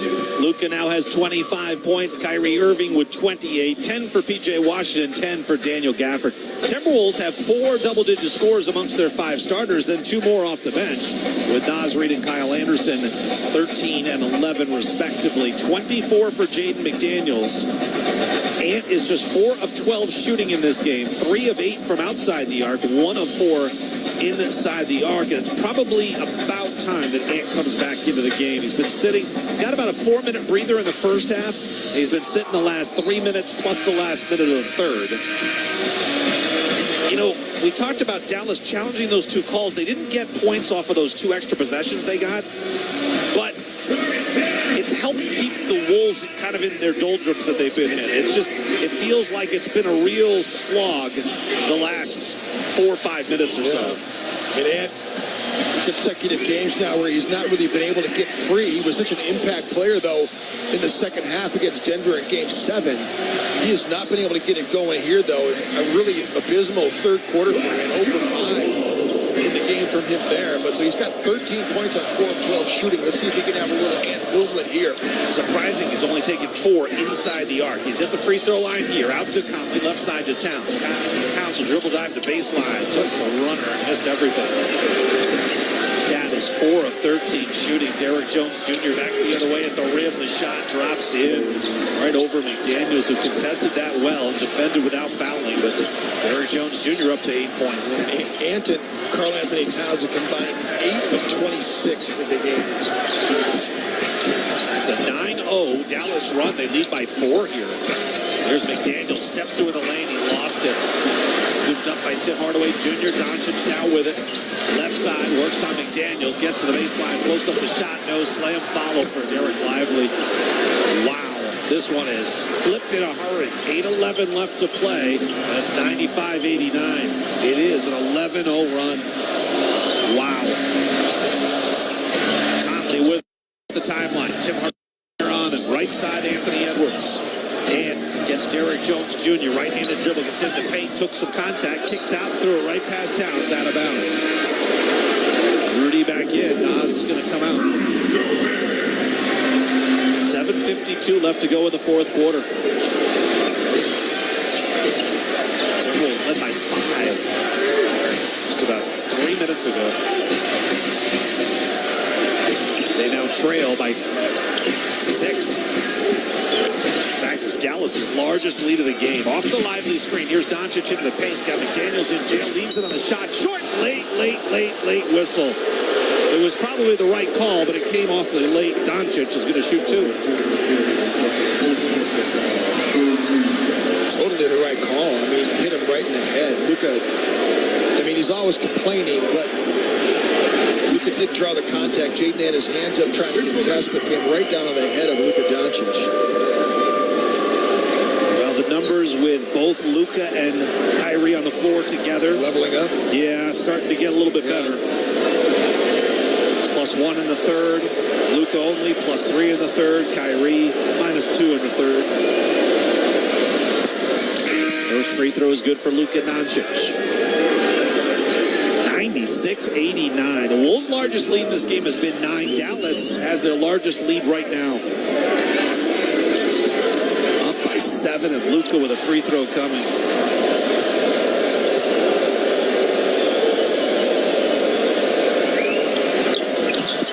Free throw is good. It's 97-89. The Wolves are down 8 here. It's now a 13-0 Dallas run. Crowd senses it. They're on their feet. Here's Anthony Edwards off the Rudy screen up top. Now Rudy comes back to set it. Now picks off Derrick Jones Jr. Mike Conley with it, probing on Doncic. Crosses over, can't free himself. Now finds a lane, drives in. Had a shot at the rim, didn't take it. Cat, a wild shot at the cup. No. Jaden, offensive rebound. Back out to Ant. He'll fire on the 3 and stroke it. Boy, that's a big-time shot. So lucky. 97-92. Mike was right at the doorstep and refused to lay it up. Threw it back out. Minnesota's lucky to score in that possession. Doncic on a drive. Just runs right into Rudy Gobert. Who's down the right side of the lane. You know, I mean, he just like stopped playing basketball and just ran right into him. Yeah. It looked like. I'm not a fan of Luka Doncic, the way he plays. It's so much like James Harden. It's just not attractive. I do not think it's an attractive way to play the game. It's an advanced version of the way James Harden used to play. It is. Dominate Houston. Free throws in and out, no.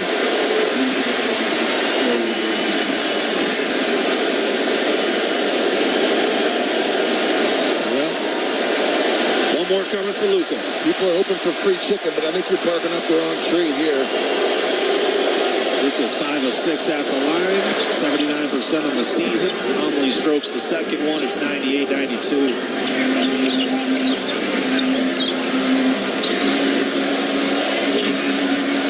Wolves fans are always confident when you've got Anthony Edwards on your side. 14-3 Dallas run. They've gone from down 5 to leading by 6. And off the Rudy screen, decided not to pop on a 3. Off to Towns, who gives it right back. 10 to shoot. And hunts to the top of the key. Out to Towns, left side. Up takes the 3. And the mid post, now one-footed fall away. And got it.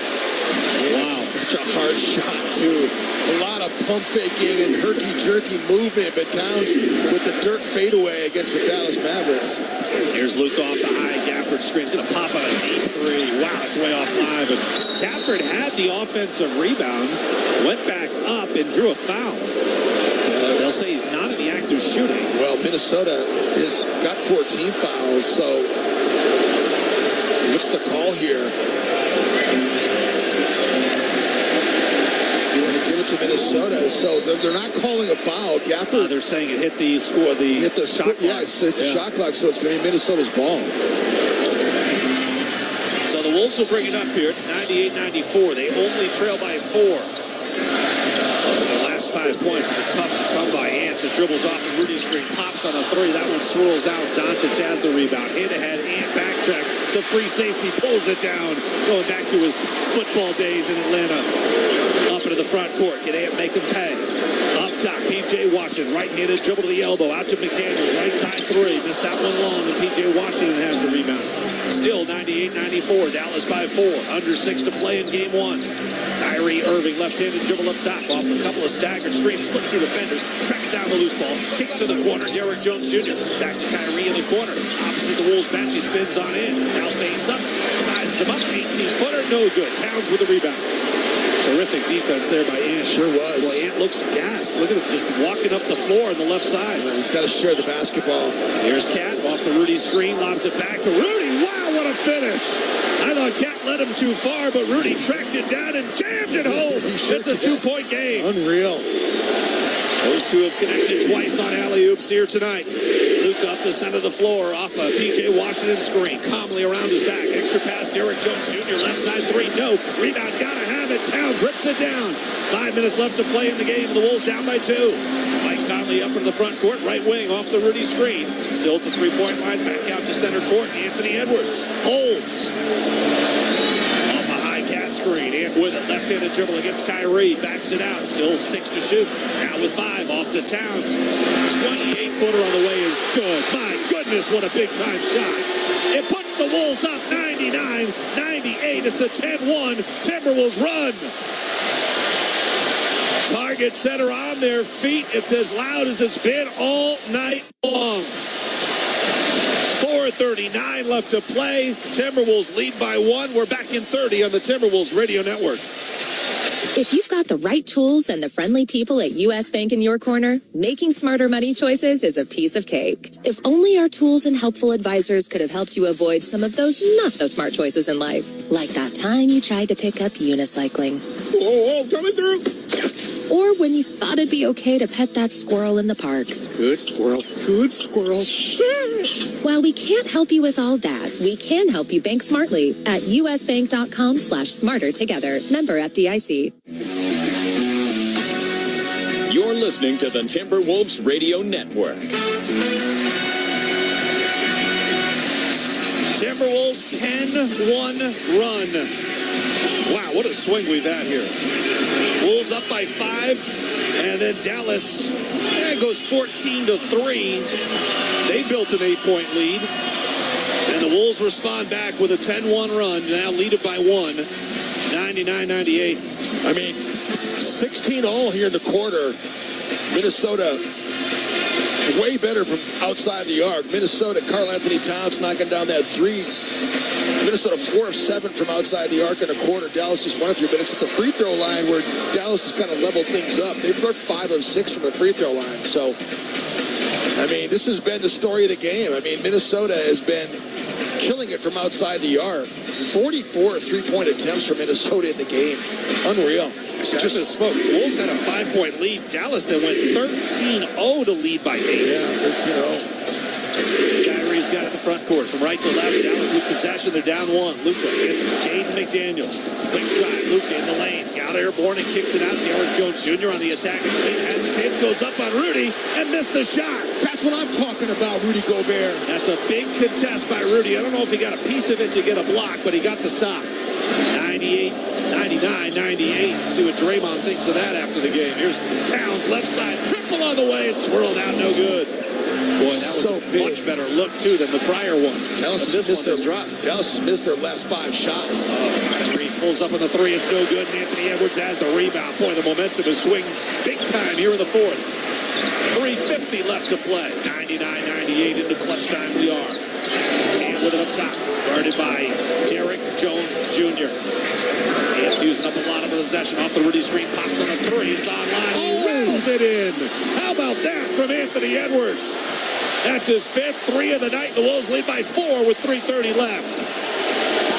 Kyrie looking to answer. Up in the front court off the Doncic screen. Off the Lively screen. On the attack by McDaniels. Runs it up on Rudy in the paint. It's no good. Lively offensive rebound. Kick out Luka. He up fakes a 28-footer. Now moves to his left. Fires on the 3 and hits. Luka Doncic makes it a 1-point game. Derek Lively Jr. doing the same thing he did to OKC. Getting those offensive rebounds. 3:05 left. 102-101. The Wolves have possession up by 1. Kind of rebound the basketball.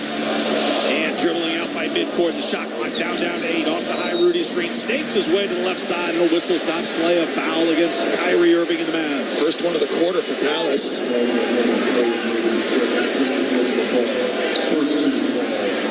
Dallas is into bonus, so they'll be shooting free throws. Minnesota's still a long way from getting there. P.J. Washington has 3, everybody else 2. Gafford, Irving, and Doncic, so no real foul difficulty for Dallas. Jaden has 4 for the Wolves. Gobert's got 3. Inbound, Towns hands it right back to Mike Conley. Mike works the right side off the Rudy screen. Up top it comes to Cat. 5 to shoot. Got to go. Against Lively, and a whistle stops play, and a foul is going to be called against Dallas with 3.8 on the shot clock. Boy, and I don't know that the Wolves realized that shot clock was down.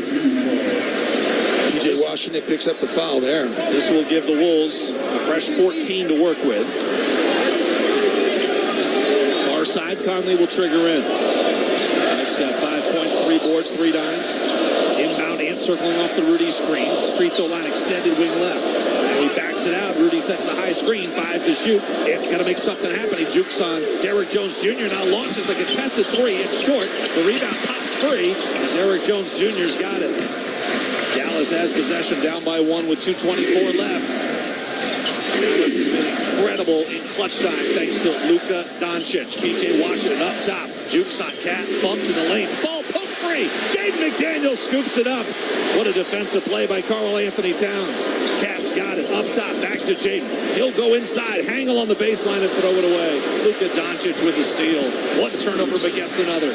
Kyrie, extra pass. PJ Washington wide open in the corner, buries it, and the Timberwolves are down by 2. PJ Washington had been 1 of 7 from outside the arc in the game and knocks that one down. 6-0 run here for Dallas. The foul here on Kyrie Irving. Another one. So Kyrie picks up his 3rd. Now that's the 4th team foul against Dallas with 1:49 left to play. Terrible turnover by Jaden on the other end after Dallas gave it up too. Ran out of real estate, had nowhere to go with the basketball, just threw it away right to Dallas. Dallas had the 2nd best clutch time record in the NBA with a #1 offense. Right side 3, no slam follow. Towns, they're not going to, oh, they do wave it off. Mark Davis says it was in the cylinder. They right away, it's exactly what Kyrie Irving was saying. Timberwolves cannot challenge it, but the officials can review that, and that's what they're going to do. It's under 2 minutes. Well, I think that might be out. That thing is outside the cylinder. The officials have doubt as to whether the offensive basket interference was called correctly, therefore will be reviewed by replay. So with under 2 minutes left, the key is you have to make the call, then you can look at it. And we'll see if they overturn their decision. Replay center confirms the on-court decision. Successful basket interference was decided.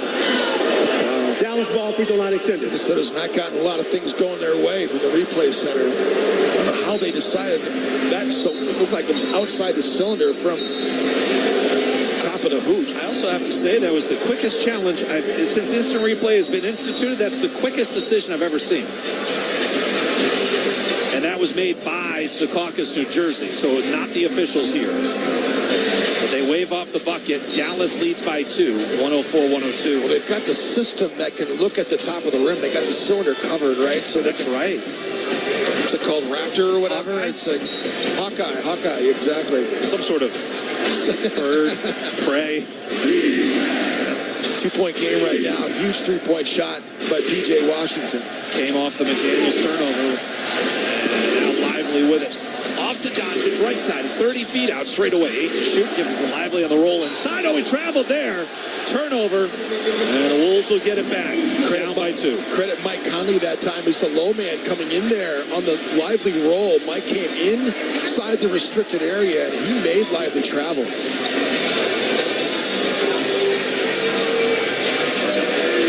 Dallas, the #1 clutch time offense in the NBA.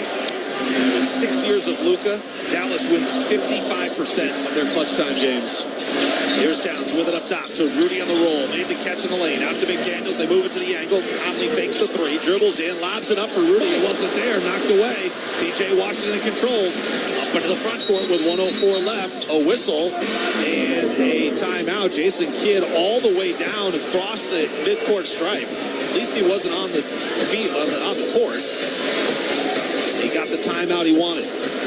1:03 left to play in the fourth quarter. It's 104-102. We'll take a quick timeout here. We're back in 30 seconds on the Timberwolves Radio Network. Why do we say I'm into basketball? Because basketball's exciting, like catching a t-shirt from a cannon or feeling the pulse of a packed arena. There's the in-your-face slam dunks, the highlight reel alley-oops, and the three-point buzzer beaters. It all gets your heart pounding. Just like playing the lottery. Minnesota Lottery. I'm in. Must be 18 or older to play. You're listening to the Timberwolves Radio Network. Down to the wire we go in game one. It's a one-possession game. 104-102. Dallas has the advantage. Jim, I just thought a huge possession when the Wolves were able to force a turnover thanks in large part to Karl Anthony Towns. Yeah. And the Wolves wasted the possession. They were up one, and they turned it over. Yeah. And then P.J. Washington got a wide open three. It's the difference in the game right now. 2-point game, 104-102. Dallas, both teams over the limit, so free throws for both of these teams now, any personal foul. Timberwolves are undefeated in playoff clutch time. They're 3-0. Dallas is 3-2. Of course, in the regular season, the Wolves had the 8th best record, 21-15. Yeah, Dallas number 2, 23-9. Dallas has it in a 2-point lead. The inbound comes to Luka. Matched up against Jaden McDaniels, 35 feet out, right side. Works to the middle of the floor, now crosses over. Jaden knocked it away. Luka gets it back, 7 to shoot. Right in the lane, feigns on a 14-footer and sinks it. It's 106-102, 49.3 seconds left. Mike Conley pushes it up in the front court. The Wolves are down by 2 possessions. They got to play with a little bit of pace, a little bit of purpose. They don't have time. Here's Towns, turns, fires, right angle 3 on the way. That's offline. Doncic has the rebound. The Wolves are down by 4 here. Play it out. There's only going to be about 12 seconds left in the game. The Wolves won't foul. Here comes Lively. Off to Kyrie Irving. Kyrie down the lane, runs it up. It rattles around. It would fall. Edwards with a rebound. 17 seconds left. Timeout, Minnesota. 17.5 seconds left to play, and the Wolves are down by 4 points. 106-102.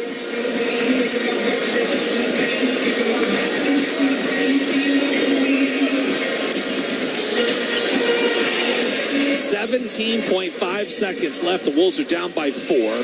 Whatever kind of points they get at the other end, whether it's a 2 or 3, they must do it quickly, and then they've got to start playing the fouling game. Go for the steal, don't get it, start fouling.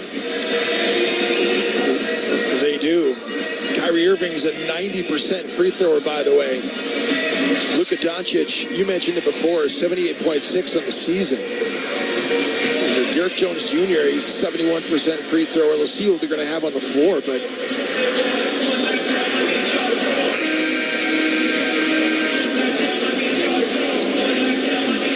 Minnesota is going to kick themselves with all the opportunities. They had some key turnovers down the stretch.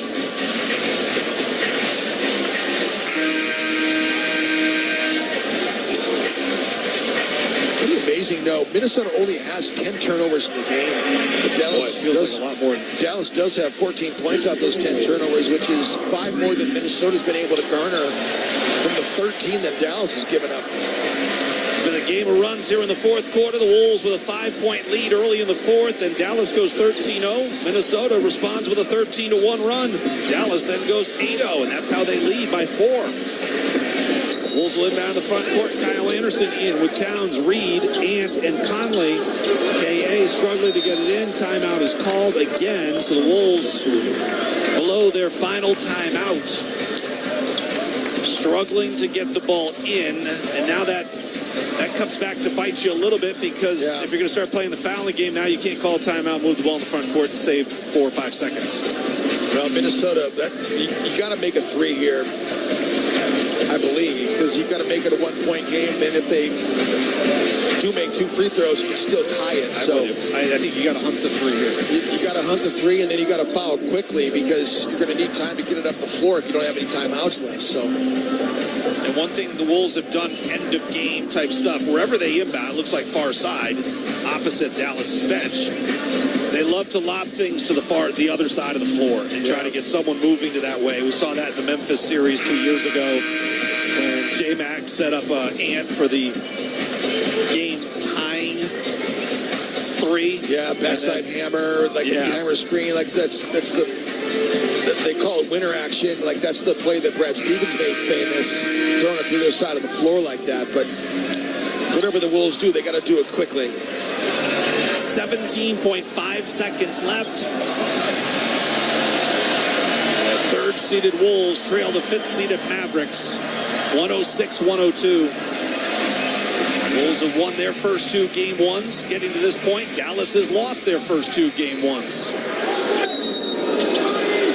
Kyle Anderson looking to get it in. Cat comes to. He's got it. Now a handoff to Ant on the move. Back to Cat up top. He's got a turn fire on the three. That's in and out. No. Rebound tapped up. It went in. I think Nas gets credit for it. 9.9 seconds left. 106-104. The official has to scoop up the loose ball. Now P.J. Washington will trigger Ant. He lobs it up into the front court. And Derek Jones Jr. comes down with it off to Kyrie Irving, and they foul him with 7 seconds left. That is not what you want to do. You had Derek Jones Jr. with the basketball right there, and Mike was right there to be able to foul him. You trade a 71% free thrower for a 90% free throw. That is just not smart. Probably should have just beelined right for him and tackled him. Well, the only thing would have been better if you could have made somehow Derek Lively catch the basketball, because he's a 50% free thrower, and he's still on the floor. So Kyrie at the line, up by 2, 7 seconds left. First free throw is good. It's still a one-possession game, 107-104, but this one becomes the big one. They will get Lively out of there. Josh Green comes in. Timberwolves do not have a timeout. There's 7 seconds left. Kyrie Irving still with one more free throw. 91% of the season, 89% in his career. Lets it fly with the right hand and hits. 108-104, and the Wolves are in trouble. 7 seconds left. Ant will scoop it up. Here comes Cat 2. They get it back to Ant on the move. He runs into P.J. Washington midcourt, swings the right side. Conley fires on the three. It's no good, but he got fouled in the act with 1.8 left. Now, that would have been something if he'd hit the shot. It would have. That would have been something. Sure would have. All right, so now the Wolves have 3 free throw attempts. There's 1.8 seconds left. You've got the perfect guy at the free throw line to hit the first 2. To make it a 2-point game, and you have to miss the third intentionally. Yes, sir. And now Dallas is trying to configure who they want in. Can you believe they might be checking to see whether this is a 2 or 3. Yeah.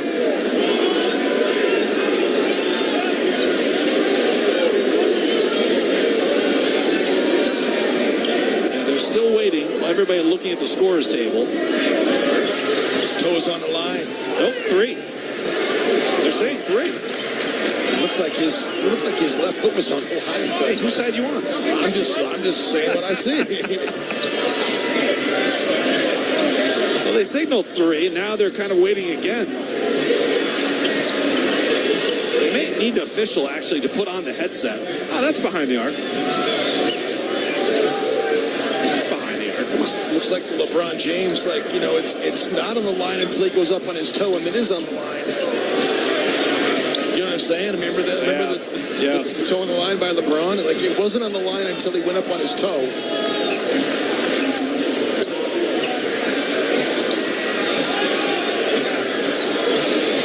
1.8, you got time to make 2 free throws, miss the third one, and get a putback here. So it will be 3 shots. That's crucial. I mean, it gives you at least a chance. Well, it gives you a chance at this process, which has a couple of pieces to it. The first is knocking down the 2 free throws.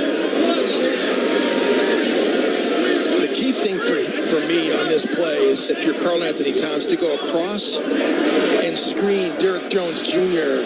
and let Rudy Gobert, which I can't believe Rudy's not going to be in the slot. They're going to put Nas in the slot. No, I think they have to wait until they got to wait. 2 free throws. Yeah. Okay.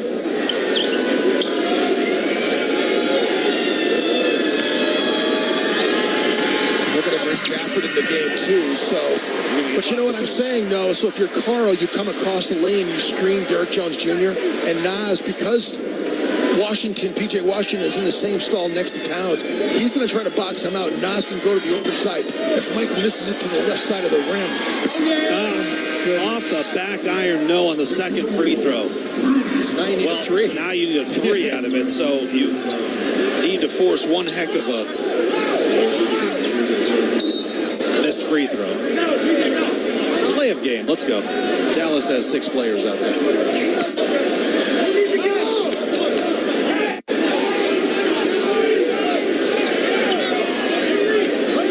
With 1.8 seconds left. The Wolves are down by 3. Mike Conley's got to miss this intentionally. He fires it up there. It's rebounded out to the perimeter. Kyrie's got it. The horn sounds. And game 1 of this best-of-7 Western Conference Finals will go to the Dallas Mavericks. The Mavs win it 108-105. They finished the game on a 10-3 run over the final 3:14. Timberwolves led by 4 with just over 3 minutes left. Dallas goes 10-3 to win it, 108-105. 33 for Luka Doncic, 30 for Kyrie Irving. Wolves had a much more balanced attack, but not enough to equal what those two big guns did for Dallas. Doncic and Irving combined for 63 points, and the Mavericks take game 1 of this best-of-7 series. 108-105 is the final. Stay tuned. Postgame show gets underway next, all across the Timberwolves radio network. We are professionals. We are family and friends. We are volunteers. We are community partners. We are a team dedicated to helping you succeed. We help protect and serve America's businesses. When you need us, we're here to help. At Federated Mutual Insurance Company, it's our business to protect yours. Rated A+ Superior by AM Best Company. If you've got the right tools and the friendly people at U.S. Bank in your corner, making smarter money choices is a piece of cake. If only our tools and helpful advisors could have helped you avoid some of those not-so-smart choices in life. Like that time you tried to pick up unicycling. Oh, coming through. Or when you thought it'd be okay to pet that squirrel in the park. Good squirrel. Good squirrel. While we can't help you with all that, we can help you bank smartly at usbank.com/smarter together. Member FDIC. This is the Federated Insurance Postgame Show on the Timberwolves Radio Network.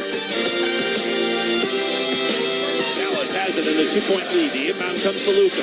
Matched up against Jaden McDaniels, 35 feet out, right side. Works to the middle of the floor, now crosses over. Jaden knocked it away. Luka gets it back, 7 to shoot. Right in the lane, feigns on a 14-footer and sinks it. It's 106-102, 49.3 seconds left. 108-105 is the final score. Dallas takes game 1 of this Western Conference Finals. Alan Horton, Jim Peterson along with you. Coming up, we'll hear from head coach Chris Finch.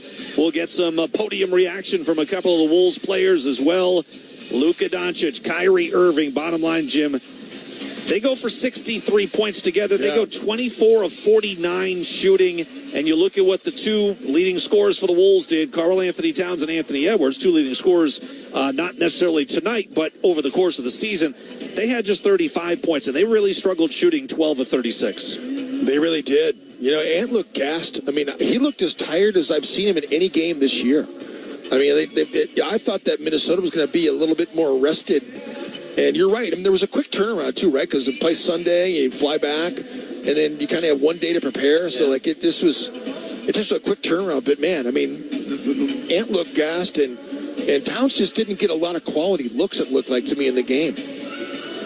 Timberwolves end up shooting 43%. The second half numbers, are not going to be, Wolves got outscored 49-43. They shot just 36% after halftime, 29% from deep. They had 6 turnovers in the second half. Unfortunately, 3 of those came in the final 3 minutes and 14 seconds. Yep. The clutch time play for the Wolves was not sharp tonight, and that's been one of the issues. You know, they've had a good clutch time record all year, but the offensive rating in clutch time, the defensive rating in clutch time has not kind of lived up to the numbers that they've put up as far as their overall record. Yeah, it's been an issue, and a lot of it's been turnovers has been a problem in clutch time, especially the second half of the season. So, I mean, you go back to the first half of the season, they're one of the tops in the NBA, but I mean, they really kind of shot themselves in the foot in this game when they really had control. They made some great defensive plays to turn Dallas over, but they were just not able to convert. It was just really a great game for Jaden McDaniels, too. I mean, he kind of squandered